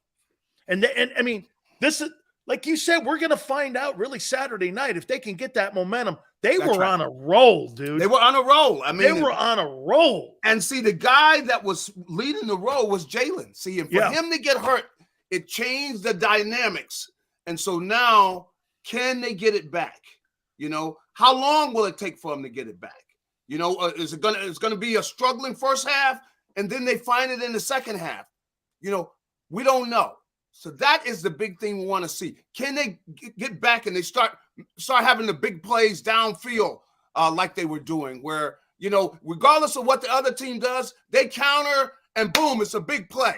The way the offense was rolling like that. And then defensively, where they're getting after people, So that's what we're going to see. But that's the fun of it, man. And the Giants are going to be, they're going to be a worthy opponent, meaning their team that we just saw, they're capable of winning the game. I mean, they're playing totally their best football, and the Eagles are going to have to take it up. But like I said, it's not even about the Giants. It's the Eagles needed to get back up there to where they were at. Finally here, Gary. Yeah. How important, and who do you think and what staff has the advantage here that it's a divisional opponent here? I mean, because that's what makes that's what that first half, Seattle just didn't have enough horses to hang with San Francisco for 60 minutes of ball, but they hung for 30. They hung for 30. I think it was because it's a divisional opponent. Yeah. And now that you've got a chance to see them a couple times on what they're trying to accomplish with the RPOs. By the way, I think Dable has taken, like I told you earlier, I think he's taken some of the plays out of what they're doing in Philly. Daniel Jones looks like Jalen Hurts. That was a stat line like Jalen Hurts. That's right. That's right. And that's what he's done. And you see that they have they've just had some brilliant plays that they've drawn up. And even with their receivers, with some of the crossing routes, and it seems like their offense has advanced. It surely has. They weren't doing all of this earlier. And I mean, that first touchdown by Saquon Barkley, that run, to get him outside like that, I mean, that was a nice play. I hadn't seen them do that. And I the hadn't way they seen were them able to blocking the execute. O-line like that, Gary. I mean, I their know. O-line showed up. That's why I'm going like, who are these guys? I thought we were playing the same team they played earlier in the season. So that's what's going to be interesting. So your points about the coaching, I think it's going to play a game. It's going to play a hand in there. And they've done a tremendous job coaching up there in New York. So they are going to have some plays that are designed that will probably work. There's chances are, because you see they got a great design in some of the plays that they had. And you've got two guys who are really the key to their offenses, Jones and Barkley. That's their offense, really. So absolutely, Gary. The Eagles have to show up and take their game to another level. And the whole thing is because if they're going to have any chance of beating the Niners, they got to get up there. They got to take their game to another level. So they might as well do it against the Giants. You think the Eagles are better than the Niners or no? This kid, this kid, Brock Purdy, he ain't coming back. Hey, I couldn't say that right now because the Niners have been on a roll. The Eagles got to get back on a roll. See, now if they get back on a roll, then it's going to be very interesting because they could beat the Niners. Because I see certain things. They've won 11 straight, Gary. I know. But I've seen them where at times. I mean, look at Seattle, the way they were able to play that first half. So, they do have there are times you can be beat. But you're going to have to be on top of your game if you're going to beat them. And the Eagles going to have to be playing at the top level in order to do it. So they might as well start it against the Giants. Absolutely. Gary, I appreciate it. I can't wait for Saturday night. Lincoln Financial. Thank you, my friend. I appreciate it. Hey, and that crowd better be over there making a lot of noise. The guys need to start yelling now. Get that voice up there. Make a lot of real noise. quick before I let Yeah. you go, because the next opponent's going to be the winner of the Cowboys and the Buccaneers. Who do you got tonight? I tell you, the Cowboys have just been turning the ball over too much. I think they're going to give it to Tampa Bay. Because I don't think Tom and them are going to turn the ball over a lot. So I'm going to say Tampa, because the way Dak and them have been turning that ball over, if they're going to do that, But I think ultimately, it probably would be tight. But I'm going to say Tampa. Two important people are back: the center and Villa. Stopping the run, running the ball for play action. Yeah. It's something to keep an eye on tonight. I appreciate it, Gary. We'll catch you next week, my friend. Have a good one. You got it. That is Gary Cobb. Absolutely. We'll talk more about that game here in a minute. I want to look at the weekend games too with you guys. Hit the like button. Keep it here on the National Football Show. When it comes to the fight against insurance companies, large corporations, and the healthcare industry, injured victims are always the underdog. But that doesn't worry us. At Messon Associates, we're an injury law firm from Philadelphia, and we come to fight. Our clients know that they've got representation with a chip on its shoulder, and it's the same chip that makes Philly the toughest city in the country. Call 215-568-3500 or visit us online at messalaw.com. Messon Associates, the toughest injury firm in Philadelphia.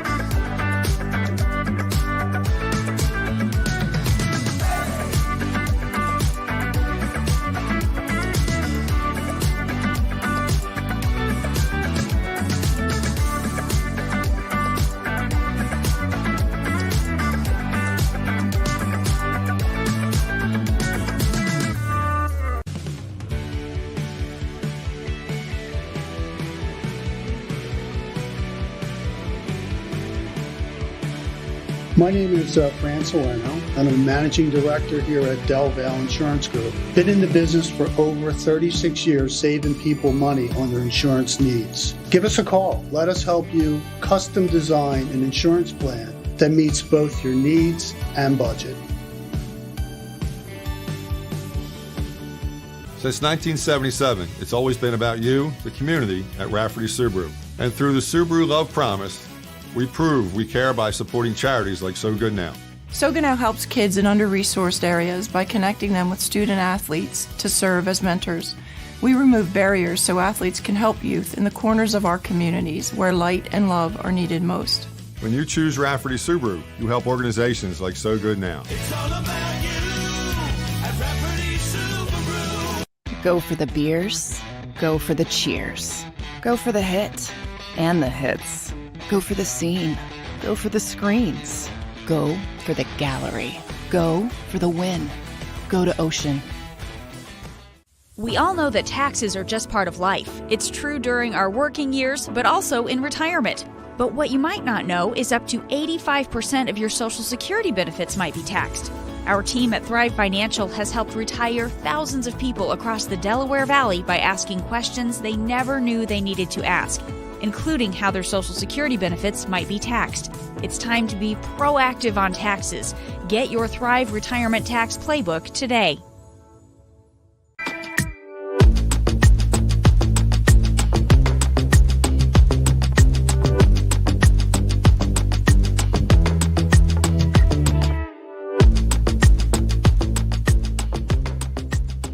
Post-game show with Seth Joyner. I knew that they had a running game. Derek Gunn. He has put in the effort. Devin Caney. Had we not won the Super Bowl, what would we be saying? And Mike Missinelli. Well, you know who Philly is. Post-game, now streaming on the 6ABC family of apps.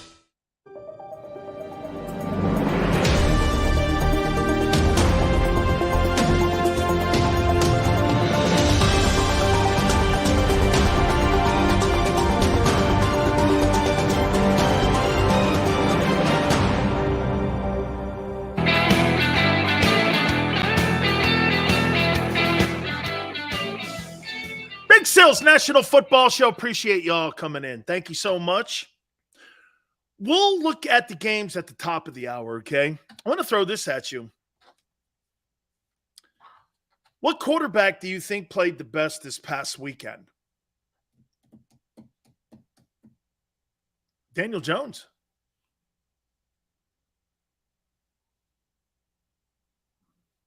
Daniel Jones. Brock Purdy. Okay? Brock Purdy has a playoff win and Jalen Hurts doesn't. Okay. Daniel Jones has a playoff win and Jalen Hurts doesn't. The least accomplished player in the postseason next to Skylar Thompson is Jalen Hurts. That's a fact.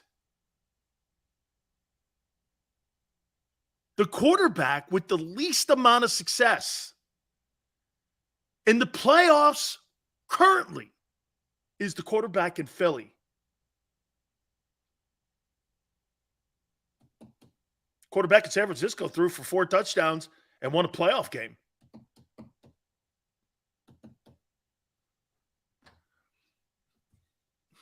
I mean, okay, Justin Herbert has, well, Justin Herbert too, yes. 0-1, an atrocious second half. Justin Herbert too, correct. Hurts, but now that's left. Going into divisional round, Jalen Hurts is the least experienced quarterback. Or I should say, not the least experienced, has had the least success of any quarterback. Because at least if Dak wins, he's had some, not great. Brady, of course, he's got 35 wins. This guy's got more wins personally than most teams in the league. I think there's only 3 teams in the league that have more wins than Brady. The quarterback with the least amount of success in the postseason currently that's going to be playing this coming weekend is Jalen Hurts. Put that in your hat and smoke it. Wow. And his postseasons, college and pro, they've not been very good. He has not had success in the postseason his entire career. Any game, Trevor Lawrence has won a national championship. Joe Burrow's won a national title and an AFC championship. He's now back in the divisional round again with the Bengals. Mahomes is accomplished as all get out.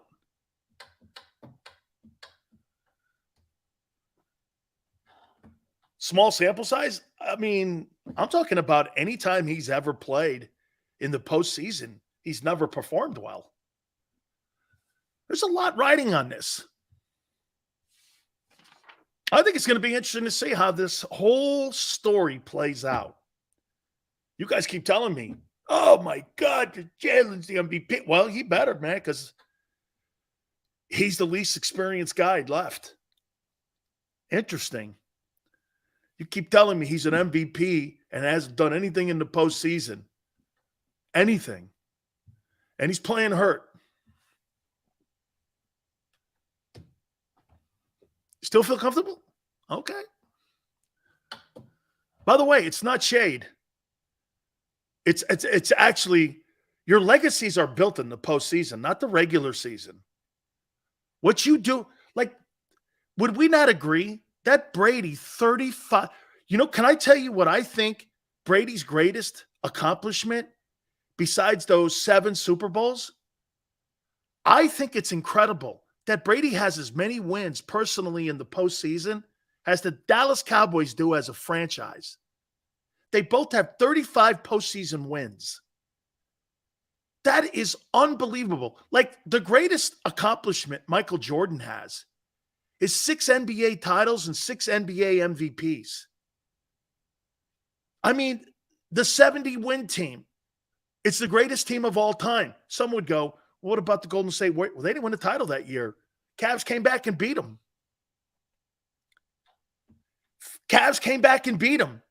Jordan's greatest record is that 70-win basketball team, and then they went out and closed the door and won the championship. One of the greatest regular seasons and postseasons of all time. Got to win a title, man. Tom Brady's biggest nightmare has to be losing to Eli Manning and going 17-1. Has to be his greatest failure as a professional. I mean, you're on the brink of a David Tyree catch to end what would have been the greatest moment in NFL history, going undefeated and 18-0.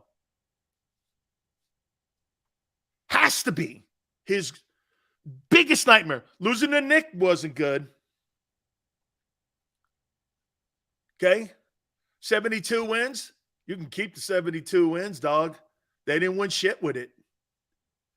They stumbled to the finish, and they were up 3-1. They were up 3-1 against the Cavs. Draymond does Draymond, or Draymond does Joey Bosa. Turn the series around. Turn the whole series around. Jalen Hurts, man. I'll tell you this. If Jalen Hurts shits the bed Saturday night, I'm not paying him. No. I'm going to make him play out the rest of his rookie year. You don't like it? Hey, Clutch Sports, you can kiss my ass because we're going to run this back. And if you don't like it the way it's run back, we have contractual rights over you. And nobody in the open market's going to pay $50 million for Jalen Hurts. Nobody. Because nobody has the team that he has in Philly. Okay? Nobody has the team. Or the offense. Or the patience. He ain't getting $40 million in the open market. Are you nuts? Dimes Jones could do what he's doing. I think. Here, before that sounds stupid, let me do this. Let me roll that back and go. Let me see him do it again Saturday night. Jalen it on a consistent basis. Okay? Well, until he got to the playoff game, then he got destroyed. Okay? Nah, Joshua, I'm not going to say that again. Nah, we'll hang in there. Well, hey, watch this. Here's what I'll be watching. Yeah, damn right. I'm gonna pull that back because Jalen, I want to see Dimes Jones do it again. Because that was too perfect of a ball game. And the Eagles don't have a shitty D like that, Vikings team. The Vikings have a shitty defense. That's a shitty defense. They couldn't stop anybody. The Eagles can. Well, they're not great at stopping the run. But neither were the Vikings. Okay? I don't know where the Giants got that old line from. I have no idea. I have not seen. And the kid from Alabama, he looks like another stiff offensive tackle from Alabama again. You could put him right next to Leatherwood. He's getting killed out there. He looks like that Miami Hurricane guy that the Giants drafted years ago. That kid Flowers, he sucked too. That kid Flowers sucked. I agree with you, Malcolm. I think the Vikings have been kind of like the cardiac team all year long. Never bought them. Okay? Hurts' biggest hater. Once he does that, you'll need to see something else. The nerve of you. Oh. Hey, here, let me see if I got a napkin for you. Here you go, kid. Here you go. You need to wipe your tears away, Brian? The nerve of you. Really? Well, stick around a little bit. The nerve of you. Here. Let me get Brian here. Yeah. The nerve of you. Very proper. What? Because Jalen hasn't done anything in the postseason? Hey, Sills. Philly's going to win it for Nick Foles. I'd bring Nick Foles back in the offseason. I'd bring him back. He'd be my backup quarterback in Philly. Jalen wouldn't have a problem with that. Okay? He wouldn't have a problem with that. Plus, you'd have a favorite on the bench, and plus somebody the organization loves and trusts. Why not bring him back? You couldn't go any worse than Nick Foles as your backup quarterback to Jalen Hurts. I mean, shit. Okay? You couldn't. And it just seems this, hey, every time he's in Philly, that guy plays like a – dude, I don't know what it is. Every time he's in Philadelphia, the guy looks like he's Ron Jaworski. He's anywhere else, this guy blows out loud. Okay? 85 Dan, we can't account for Hurts. Well, wait a minute, 85. So you're under the assumption that Jalen is going to be full go and they're not going to limit him in the RPOs. That's an assumption. An assumption of yours. That's an assumption. All right. Number 3, let's look at some of the weekend games. We got a ton of stuff still to hit on here. I want to reset, too, because I think the Giants did really play well. Do me a favor. Hit the like button. Hour 3. Keep it here on the National Football Show. When it comes to the fight against insurance companies, large corporations, and the healthcare industry, injured victims are always the underdog. But that doesn't worry us. At Mess & Associates, we're an injury law firm from Philadelphia, and we come to fight. Our clients know that they've got representation with a chip on its shoulder, and it's the same chip that makes Philly the toughest city in the country. Call 215-568-3500 or visit us online at messalaw.com. Mess & Associates, the toughest injury firm in Philadelphia.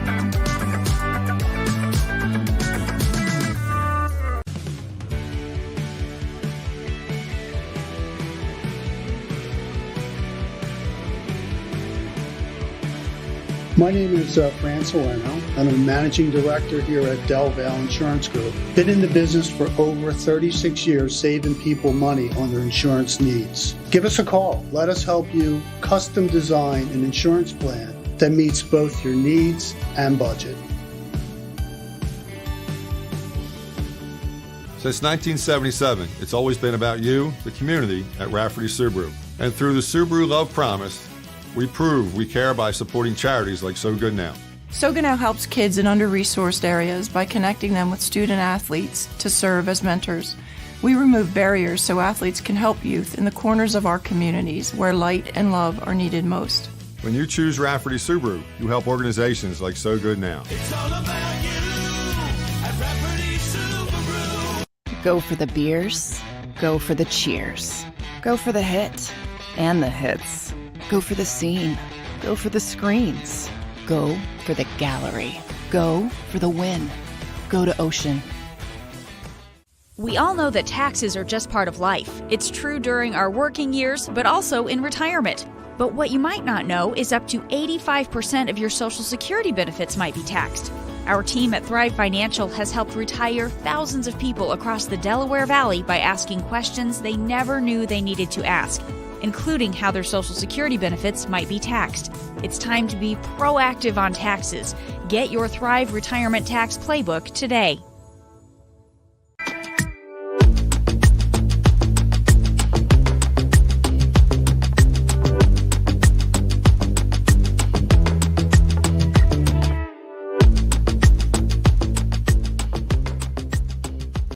Post-game show with Seth Joyner, I knew that they had a running game. Derek Gunn, He has put in the effort. Devin Caney, Had we not won the Super Bowl, what would we be saying? and Mike Missinelli. Well, you know who Philly is. Post-game, now streaming on the 6ABC family of apps.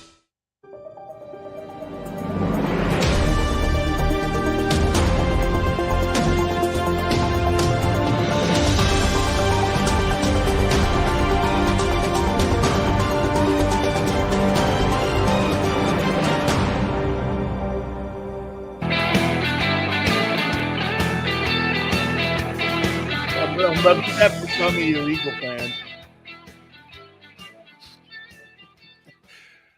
Some of you guys really, you cry a lot when somebody says something that you don't like. Very, very, very, very sad for you. It's okay, man. It's all good. Don't worry about it.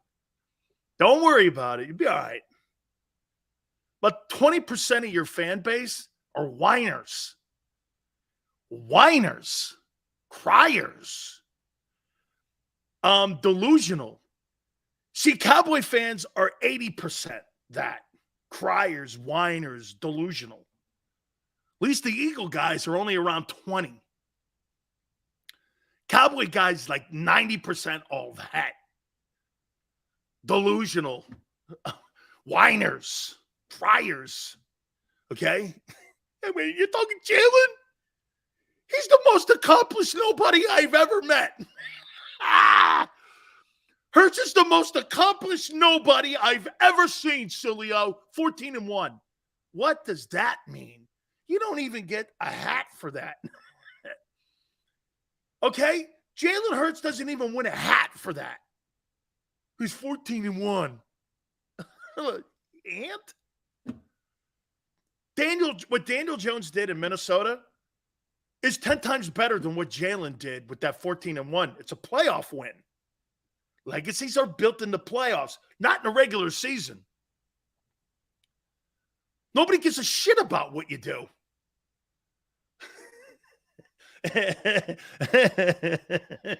It's a Gildan t-shirt with the NFC East. Oh, wait a minute. Yeah, you get an NFC East shirt. NFC East, congratulations. We won the East. Yeah. Won the East. Yeah, you and Doug have won a division title together. Way to go. Doug won his first. And Doug won a playoff game before Nick did. Oh. Don't lose, Nick. I will kill that guy on Monday. Okay? Oh, he's first. Gannon's second. Steichen's third. And Jalen's like 10th. This is going to come down to coaching. If you shit the bed Saturday. The Giants have the better coaching staff. It's evident. It's evident. Shit, they made a game of it in a playoff game that you guys had to win. Let's go back. By the way, I think that game is now more significant than what people are talking about. You know, the last game of the regular season, when they made the game competitive with their practice squad team and some dude named Webb, and you had to win the game. It was more vital that you won the game than the Giants. They didn't even give a shit. They waved a white flag. We're not playing anybody, which they didn't. Dude, that team that they put on the field against Minnesota, I didn't recognize them.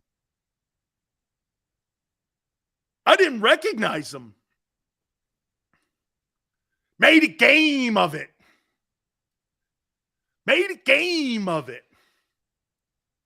Win a playoff game first, dog, before you start barking about how good you are.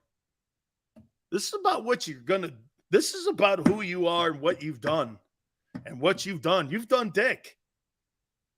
You haven't done anything yet. They won a playoff game on the road. That's a big deal. Brock Purdy winning a playoff game. That's a big deal. Nobody knew. I said too, when's this guy going to look like a rookie quarterback? He looks anything like it.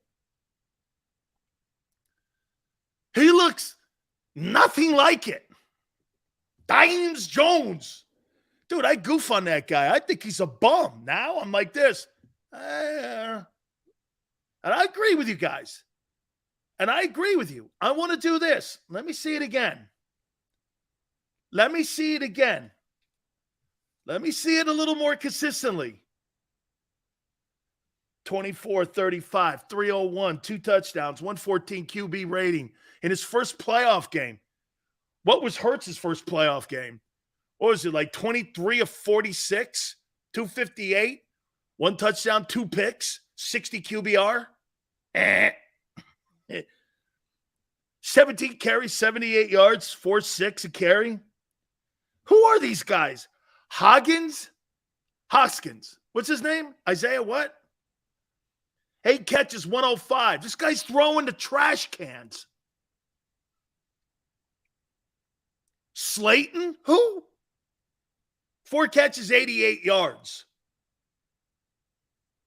I mean, who are these guys? Seriously, I have no idea. Dude, Galladay, I actually saw him get on the field and actually give a shit. He knocked somebody. Dude, whatever got into that guy, he was knocking guys out in the secondary. I mean, running dudes over. I couldn't believe it. He actually gave a shit. That guy was like Jesse James since he's been a Giant. And what I mean by that is Jesse James at least used a gun when he robbed banks. This kid Galladay is robbing him with a smile. Hey, give me my paycheck. Seriously, at least Jesse James used a gun. Right? I mean, who's he throwing to? Dimes Jones. This guy's more accomplished in the postseason than Jalen Hurts. That's crazy. That's a fact, though. Guys keep going, well, he's better. We're not in the postseason yet. That's not factual. Or like my boy Tone says, technically. Technically, you're right, Sills. Holiday got Dave Gettleman blew as the GM of the New York Giants. It was terrible. It was terrible. Terrible. I knew this would be the angle. No, you didn't. How would you know? He played well. What are you going to do? Shit on the guy who playing at a QB 140? What do you mean? What do you mean angle? They've played better than you down the stretch. Last month, Dank, the Eagles haven't played well. Injuries to your quarterback, your O-line, your secondary. No, we're still the same team. How dumb. You lose Lane Johnson, and Dank still thinks you're the same team. Really? Who in their right mind would say that? That's actually disrespectful to Lane. He's the best player on your football team. No, I just knew you'd say he just as good. No. I said he did the same things in the game against the Vikings. Dank. So it lands for you. Because people tell me you talk shit on me. It's okay, Dank. I don't really care. But to clarify, so you don't have your own personal narrative like people on the internet do, I said this. He played like Jalen Hurts 2.0. 300 passing yards, 71 rushing, and he looked like Jalen. The problem with him is, let's see it consistently. That's what I said. Okay? And if he was in Philadelphia with the skill set that he has, he's faster than Hurts. He's bigger. He's 6'5". I think he could do a lot of the same things Jalen does.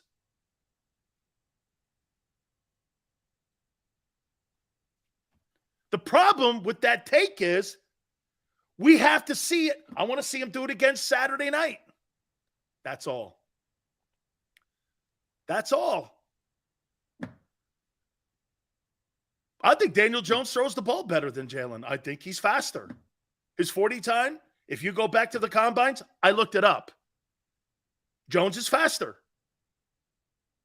Daniel Jones runs a faster 40 yards than what Jalen Hurts does. And he's a bigger dude. I don't know. Those are factual. That's a fact. And here, look at Ron. Ron, all you got to do is Google it, dude. If you know how to use the internet, just Google it. Google it. I saw his combine numbers. The combine numbers are posted. Here, let's do it for all because here's a guy here putting a false narrative out. What's Daniel Jones's combine 40? 4.81. Okay. What's Jalen Hurts' 40? According to NFL.com. Okay.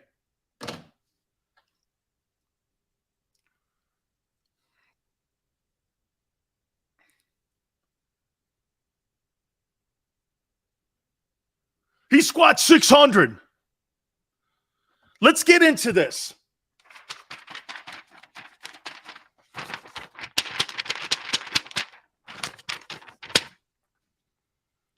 Let's go into the games. Saturday, 49ers. Are they the best team? Are they the best team in the NFL? Are the 49ers the best team? Here's what I can't do, okay? Here's what I can't do. I can't call the San Francisco. Wait a minute. Well, the Niners have won 11 straight.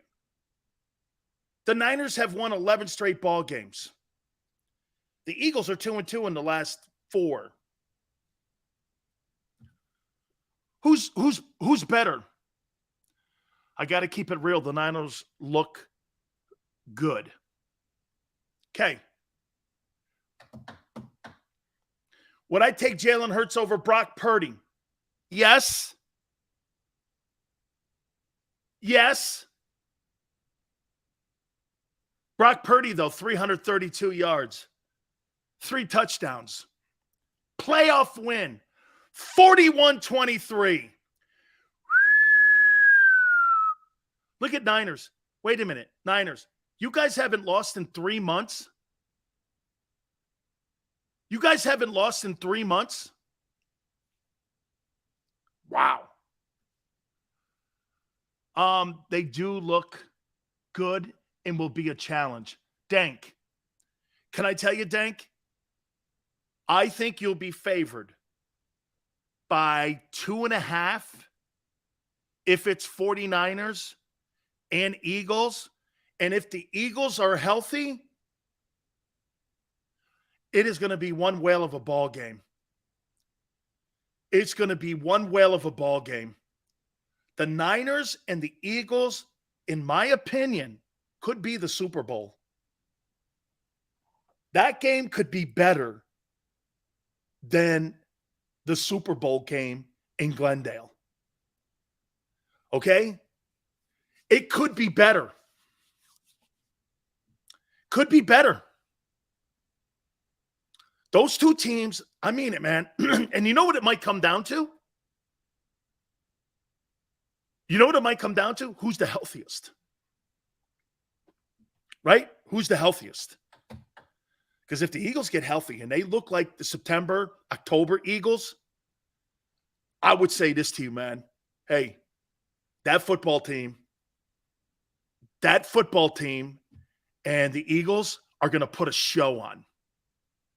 I think it comes down to health between those two. Okay, let's put a matchup here. And by the way, 41-23. Let's put a matchup. Can the Eagles defend? Here's the 3 weapons. Do you think that Eagle defense can defend the running back they have? Christian McCaffrey, Kittle, Deebo Samuel. Do you think that the Eagles are capable? You don't have linebackers that can cover Kittle. You have linebackers that can cover Christian McCaffrey.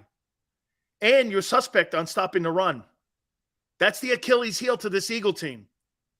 Limit them. Keep them under 65 plays. You can beat them. If you keep them under 65 plays, you'll beat Philly. The key to beating Philly is up front. Time of possession, keeping them off the field. If you have more plays than Philly, you'll beat them. That's been a challenge for every team this year. You know, it's easy for me to sit here and say that, but it's been very difficult for other teams to execute that. They've not been able to. Okay? They've not been able to. So now let's turn around. Do the 49ers have the defensive front to stop the run? They do. Do the 49ers have the pass rush to get to Jalen Hurts? They do. Do they have the linebackers to cover Goddard? They do. The big difference, in my opinion, is AJ and Devontae running in the secondary. I personally don't believe that the 49ers have somebody that could stop AJ Brown. Okay? That one DB that help me out, Niner, that one DB that made the Pro Bowl, I think he's a safety, is probably the best player that's back there. But I think AJ could be the difference in that game for Philly on offense. But here's the deal. Philadelphia's got to run the ball, and I don't think you're going to be able to run the ball against San Francisco. And I think San Francisco is going to run the ball against Philly.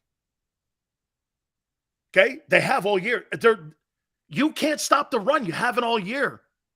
Here, let me see what the ranking is on what the Eagles are against the run this year. What is the Philadelphia Eagles 2022 rush defense ranking?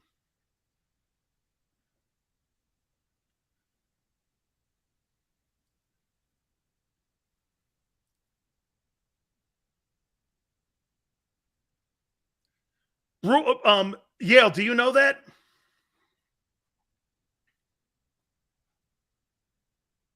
Here's the rush. Here it is. The top rush defense in the NFL is Tennessee. San Francisco's 2. And the Eagles are 16th.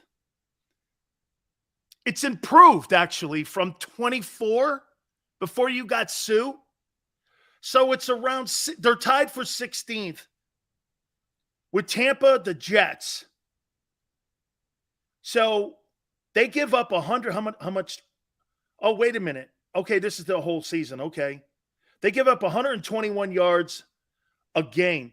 San Francisco gives up 79 yards a game. San Francisco is superior to the Eagles in stopping the run. That's the game right there between those two teams. If Philly can establish the run and put 150 yards on San Francisco, they'll win. If San Francisco establishes the run against Philadelphia, they'll win. That's what the game is going to be. Okay? Yeah, Joshua, 16th, not horrible. Anything under 135 yards, you're okay. Okay? You're okay, 135. Anything under 135, 121's not horrible in today's NFL. That's not horrible. You don't want to see it up over a C-note, but look, 160 yards. Like, look at this. Look at the Rams. 115, that's not too bad. Like, look at Chicago. This goes back to my nightmare game for the Eagles against Chicago. Chicago gives up 157 yards a game, rushing the ball, and the Eagles are throwing it. What Einstein thought that was a good game plan. Then you get your quarterback injured. Who thought that would? They're 31st against the run. Who in their right mind thinks that was a good game? Or a good game plan? Makes no sense. How are the Niners against running quarterbacks?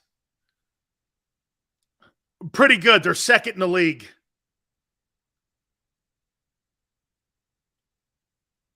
Yeah, well, you're missing the point. There's more stars on the Niners defense than there are in the Eagles.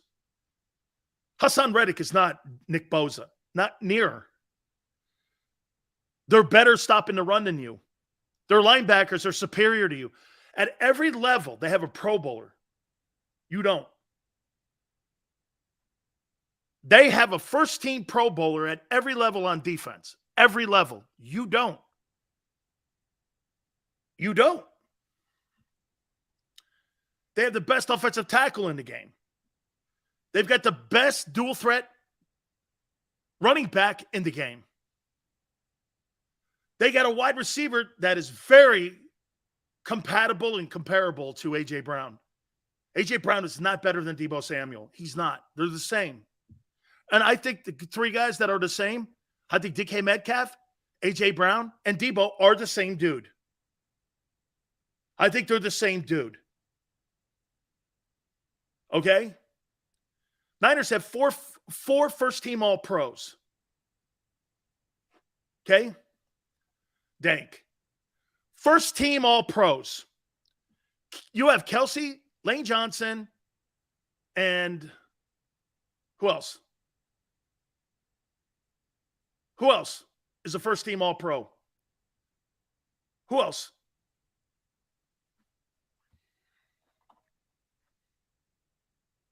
Who else? I missed it. Kelsey, Lane Johnson. Who else? They've got Trent Williams, Nick Bosa, Fred Warner, the safety. You got four first-team All-Pros. Eagles have two. Okay, I mean, and if Kittle's healthy, if Goddard's healthy too. I think Goddard was having a better year than Kittle. I think those two guys are pretty good. I mean, they're pretty compatible with one another. Okay. Eagles did not have three. Where are you getting three from? Now, the NFL Players Association had Slay on it. Okay? They had Slay on it. So I count that as an all-pro team. I do. But then the fullback for the 49ers also made that all-pro team. So it would be 5 for the Niners. That fullback the Niners have would make it 5 on the NFL PA team. Slay was all-pro on the NFL Players Association, not on the AP team. San Francisco played running backs from the NFC West. You're damn right. That kid Walker, is going to be the NFL Rookie of the Year. How many fullbacks in the league? I mean, yeah, but Tone, he's kind of responsible for a lot of the run game and opening people up. Okay, let's move on here. Purdy was great in the second half. 332, 3 touchdowns. I think he had 1 rushing too. It was unbelievable. Jags come back from 27 down, and they end up beating the Chargers 31-30. Trevor Lawrence, 288 yards, 4 touchdowns, and kept believing. And I'll say this again to you. Trevor Lawrence never lost his patience. And guess what? He's a gunslinger, man. He just kept firing away. And from what I'm being told, those guys that cover the Jags, Doug kept telling them, I don't give a shit how many picks you throw. Keep firing away because you're going to hit it eventually. Keep firing. You know the confidence you have? You know the confidence you have when you have a head football coach that goes like this to you? Keep firing away, dude. Just keep firing away. Keep firing away. I love it, man. Good for him. Jags move on to the divisional round. On Sunday, Bills hold off the Dolphins 34-31. I know you guys think Josh Allen sucked. 352 yards, 3 touchdowns. Here's what you say about Josh Allen's performance. Remember, he went into this football game and his playoff time with 14 touchdowns and only 1 turnover. He leaves with this win now with 17 touchdowns and 3 turnovers in 5 games.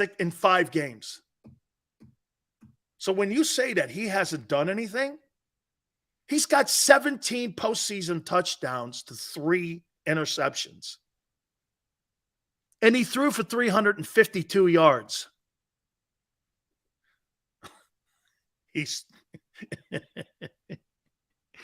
And 17 touchdowns in 5 games to 3 interceptions.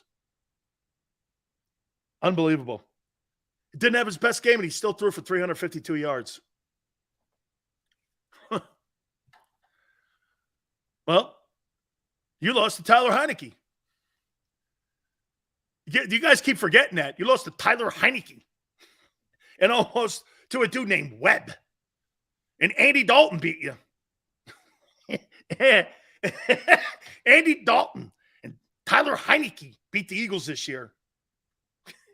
Yeah. Well, they struggled, against Skylar Thompson. Well, you lost to Andy Dalton and Tyler Heineke. Tyler Heineke. Tyler Heineke. Bill's got to protect the football better, though. You guys are right there. You are. Giants, amazing football game against the shitty Vikings defense. 31-24. Dimes Jones. Let me get these numbers again. Here's Jalen Hurts' numbers. Daniel Jones' numbers. 24-35. 301. 2 touchdowns. 114 quarterback ranking. Went for 17 carries, 78 yards. I got to look something up here for a second. He was dynamic in that game. I can't believe it. I got to look something up here for. Hold on here. Here's where are those numbers? Let me take a look at something here. This is Jalen Hurts. Oh, here we go. So Daniel Jones' first playoff game, 24 of 35, 301, 2 touchdowns, 114 quarterback ranking, rushed for 17 carries, 78 yards. Okay, here's Jalen Hurts' first postseason game. 43 attempts, 23 completions, 258, 53.5 completion percentage, 1 touchdown, 2 picks, QBR 60, record 0-1. All right. Hope he picks it up. Hope he picks it up.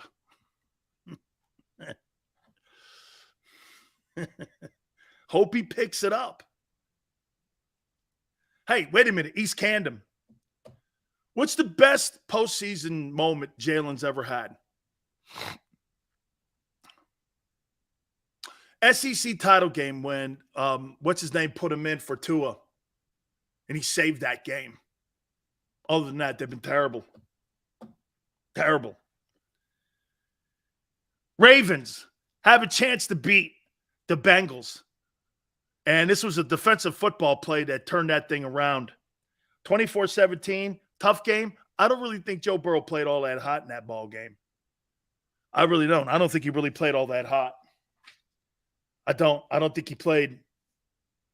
Yeah, look who they played. What do you mean, look who they played? They played the Bucs? Okay, fair enough. Well, you may get the Bucs again. You don't want the Bucs. I'd rather play Dallas. Or then again, wait a minute. Dak owns the Eagles. He's 8-3. Jalen's never beaten them, too. And Brady, well, against Jonathan Gannon? I don't know. I don't know, man. Who'd you rather have? If you take care of business against the Giants this weekend, who would you rather have, Dallas or Tom Brady? I'd rather beat whoever's to the link. Okay. You're lucky the Giants are coming. Well, no. The right team's coming. Because I never thought the Vikings were going to do any. I thought that the Eagles would have blew. The Giants have a better chance of beating the Eagles than the Vikings do. But I don't think they do. I never at any time today said the Giants will beat the Eagles on Saturday. I never at any time said that. And I won't. And I won't say that. Give Hurts an opportunity to play this week. It's only his second playoff game. That was John Jones' first playoff game. That was Brock Purdy's playoff game against a Super Bowl coach. Brock Purdy threw for 3 touchdowns and 332. Dude, you don't have the coaching staff that you think you do.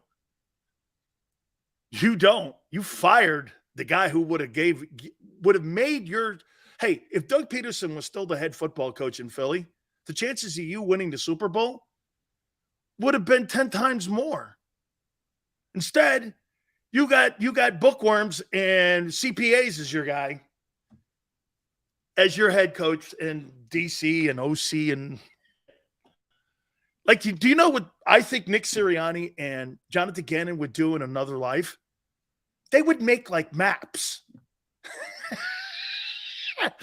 They would make like maps, like Google Chrome maps for like GPSs, or they would be like accountants. I don't know how I have no, dude, there's no way one of those guys is going to be successful because I don't believe them. But they're the analytical guy. Dude, Leslie Frazier should be a head coach again. Leslie Frazier should get a shot. The D coordinator in San Francisco should get a shot. Okay? He should get a shot. Brian Flores should get a shot. Jim Caldwell should get a shot. You think any of those coaches that I just named, Shane Steichen and Jonathan Gannon, are better than?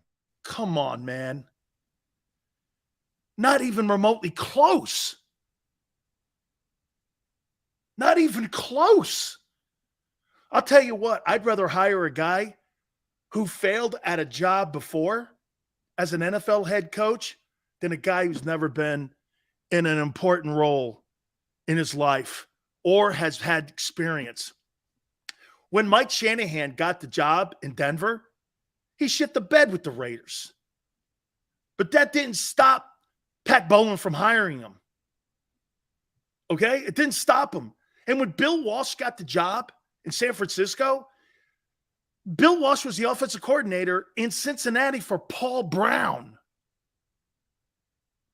These guys today, if you can wear the knee pads of the GM and walk around the office all day on your knee pads, the chances of you getting a job are tremendous. If you don't wear certain knee pads in some of these NFL front offices, there's no chance you're getting a job. Like, you have to wear knee pads in Philly to get that job. You have to wear knee pads. That's why Doug's not in Philly. Doug said, I'm not wearing them. Not me, dude. You got the wrong dude. Doug goes, no, not happening. And that's where the fight was. And by the way, you ain't picking my coaching staff. Yes, I am. You don't really think Nick Sirianni picked his coaching staff, do you? That guy's got no say in the building. He's got no say. He didn't hire the staff. Howie did. See, that's the problem. Like when Gary was on, here's a prime example of the problem in Philly. See, Howie can dip his beak into the coaching room, but when the coaches do that to the personnel side, he gets his panties in a bind. That's called the guy who's insecure.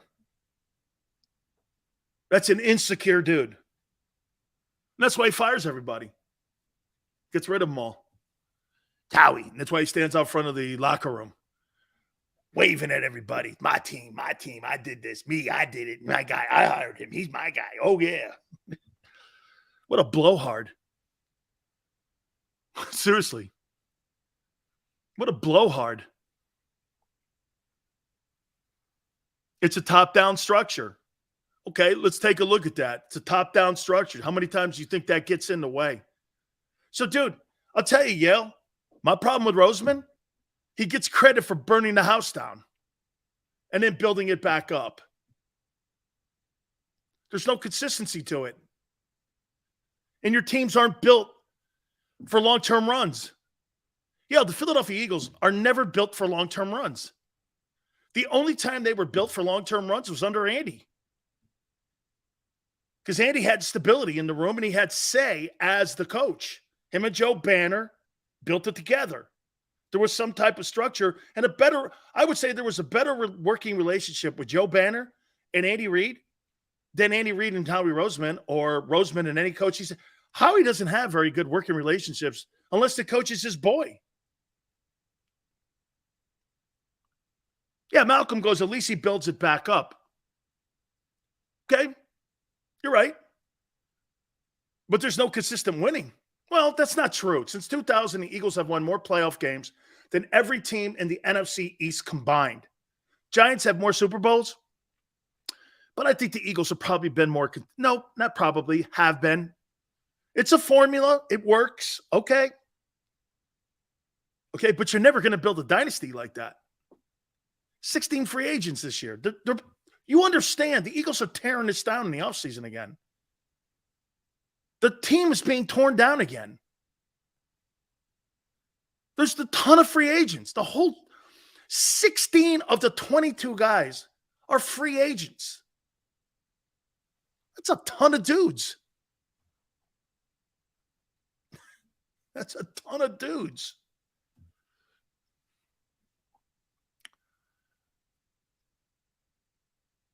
Both Banner and Reed were too stubborn, which is why we never won. Okay? Stubborn? You don't think Howie Roseman was stubborn? You fired a coach who won 10 games in Jacksonville. Jacksonville. Would we not consider Jacksonville the shittiest football team in NFL history? Doug Pederson has a team in the divisional round that's the shittiest franchise in NFL history. I would probably think, wouldn't you, that the Jags have had more first-round picks and first picks overall than any team in NFL history?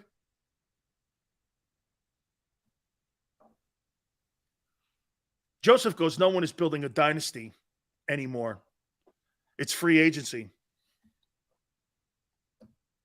You don't think what Andy Reid is doing in Kansas City is not a dynasty? Andy Reid has been to how many conference championship games? Is it 5 now? How many is it 4? How many conference championships? How many conference championship games does that guy have to get into? I mean, he's been in a conference championship game 4 years in a row. 5 years, is it? That's not a dynasty? Okay.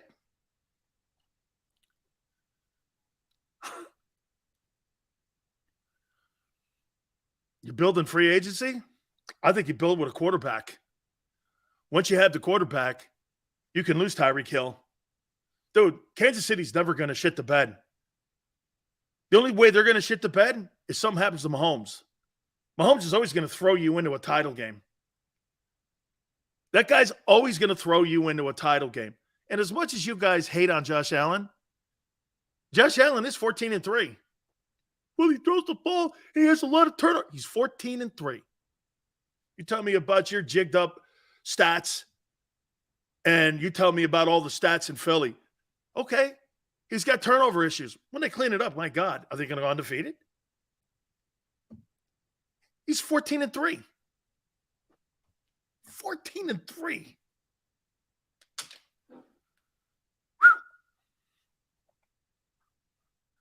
3 chips in 5 years is a dynasty.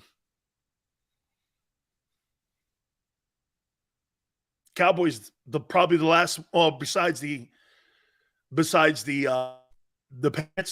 the Cowboys 3 and 5 years when the Cowboys won that. Yeah, 14-1 means nothing. You get a nice little T-shirt. I won the East. Doug's got a conference. Hey, Doug did as much as he did this year. Let's take a time out. Hit the like button. Keep it here on the National Football Show.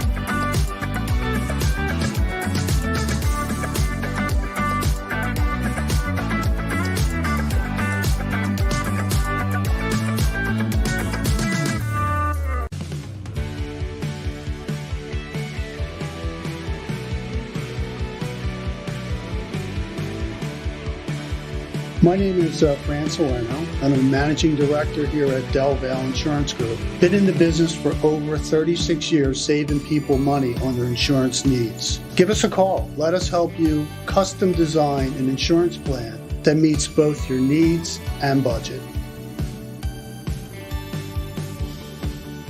Since 1977, it's always been about you, the community, at Rafferty Subaru. And through the Subaru Love Promise, we prove we care by supporting charities like So Good Now. So Good Now helps kids in under-resourced areas by connecting them with student athletes to serve as mentors. We remove barriers so athletes can help youth in the corners of our communities where light and love are needed most. When you choose Rafferty Subaru, you help organizations like So Good Now. It's all about you at Rafferty Subaru. Go for the beers, go for the cheers, go for the hit and the hits. Go for the scene, go for the screens, go for the gallery, go for the win, go to Ocean. We all know that taxes are just part of life. It's true during our working years, but also in retirement. But what you might not know is up to 85% of your Social Security benefits might be taxed. Our team at Thrive Financial has helped retire thousands of people across the Delaware Valley by asking questions they never knew they needed to ask, including how their Social Security benefits might be taxed. It's time to be proactive on taxes. Get your Thrive Retirement Tax Playbook today.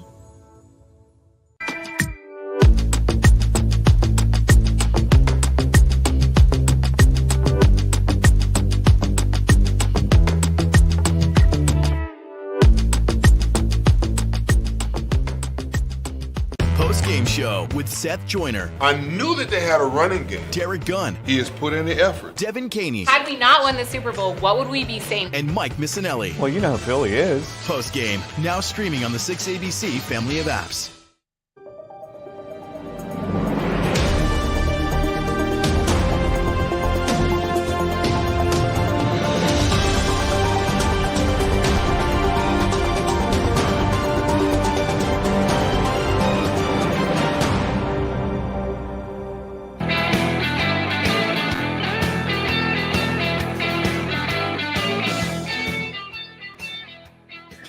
Oh, man.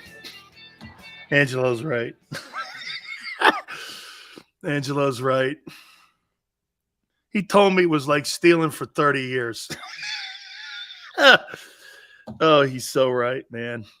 Oh, my God. Oh. Big cells. Hit the like button. I don't know, man. Can I even get through it now? Yeah.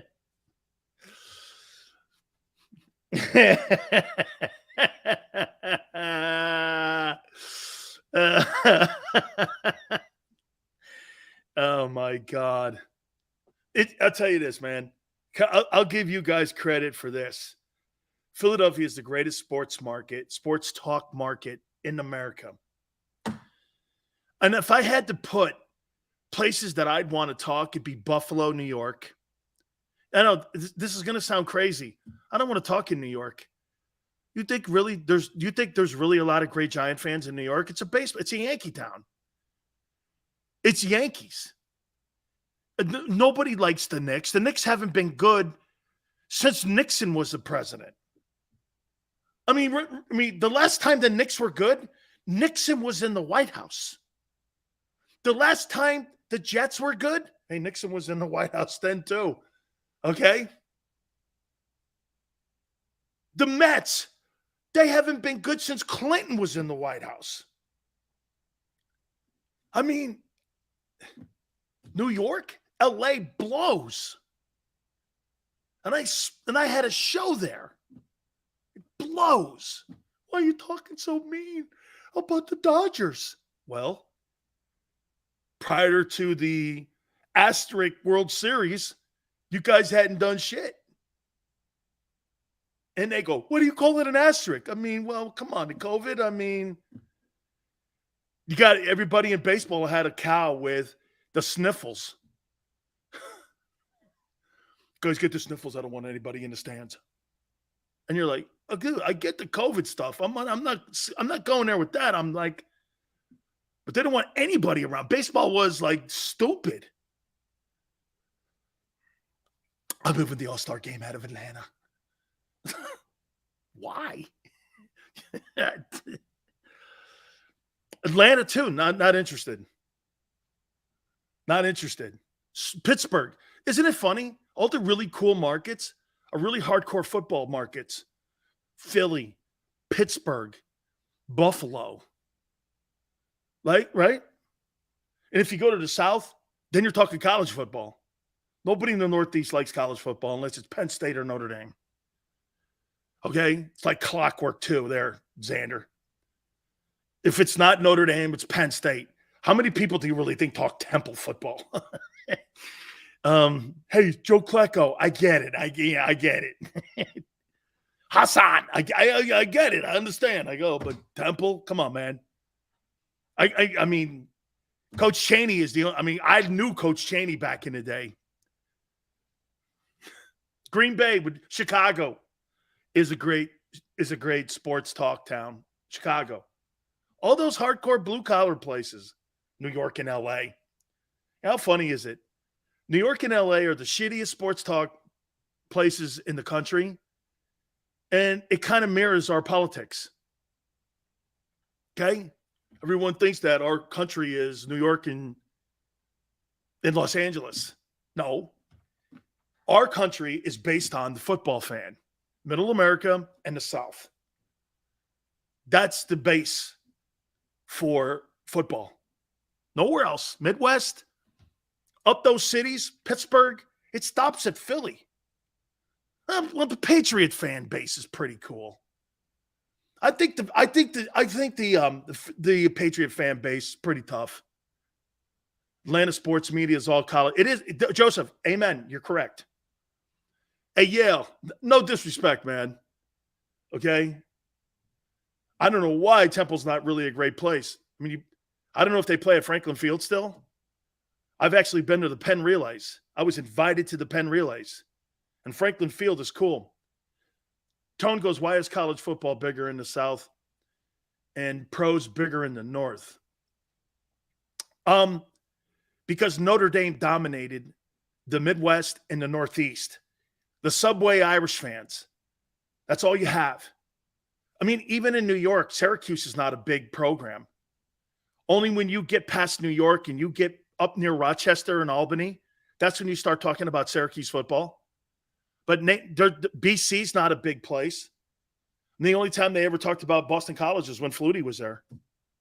Okay? And it's always been pro football. The Philadelphia market has never been anything else but a football town. And when Chamberlain in the late 60s with Chet Walker and them dudes, and they won that championship, when they won all them games, I think it was 68 ball games. That was like the first championship going back to like Philadelphia Eagles back in the 50s. But the Phillies haven't won a ton of World Series. People, think that it's but they haven't really won a lot. Philadelphia A's did. They won a lot. But college football in the South, bro, there's nothing in Alabama except Auburn and Alabama. Has Xander. They don't give a shit about pro football down there.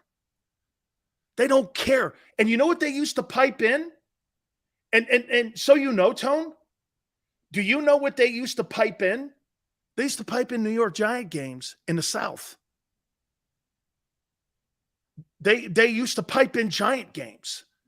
So that's why they were either listening to Washington Redskins games back then, or they were listening to Eagle games, or they were listening to Giant games. Bears too.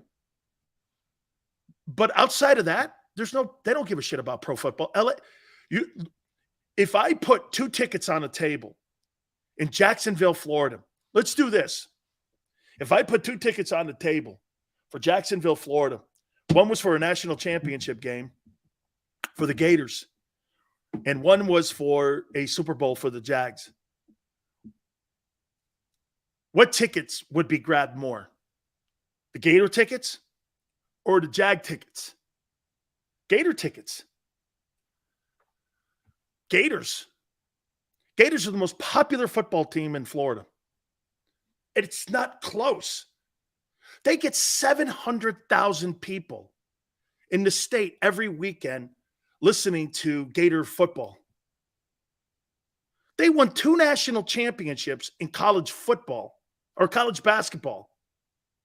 Okay? And with Billy Donovan, and nobody cared. Miami, it's like LA. It was better back in the day because the Dolphins and the Canes played at the Orange Bowl, so it was a little better. We were all in there. Plus, we were in Little Havana, which was awesome. Torrey goes, Tug McGraw was a Met in 2 World Series before the Phillies. I don't know if he was on that 86 team. I know he was on the 73 team, but I don't know if he was on that 86 team. I'm not sure, Torrey, if he was on. I don't think he was because he wasn't the closer for the Mets in 86. So I don't know if that's true. What made the University of Florida so popular down there? The alumni. Dude, Tone, the greatest football team I ever played against was the 85 Gator team. Listen to their backfield. They had John L. Williams, Neil Anderson, and Lorenzo Hampton. And all 3 of those guys were first-round running backs, and they ran to wishbone. And all 5 offensive linemen were drafted in the first 2 rounds, and all 5 played in the NFL. And Wilbur Marshall was on that team. And let me just put it to you this way. There's a reason they don't have the 84-85 SEC banner up there, because you know why? Charlie Pell, God rest his soul, he had those boosters were paying people and big money to play at Florida. Wilbur Marshall must have made $200,000 a year back in the 80s. Gators were put on probation. I played the Gators when they were on probation, and they were still great. It was still great. Florida State got big. The most important college football coach in the history of the state of Florida is Bowden. He brought big-time college football to the state when he left West Virginia and went down to Florida State, completely turned the program around. Florida State was a chicks college.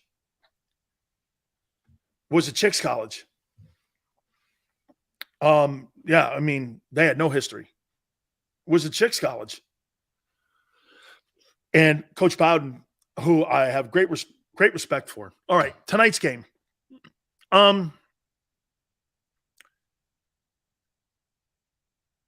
Who wins tonight? Who do you guys have tonight?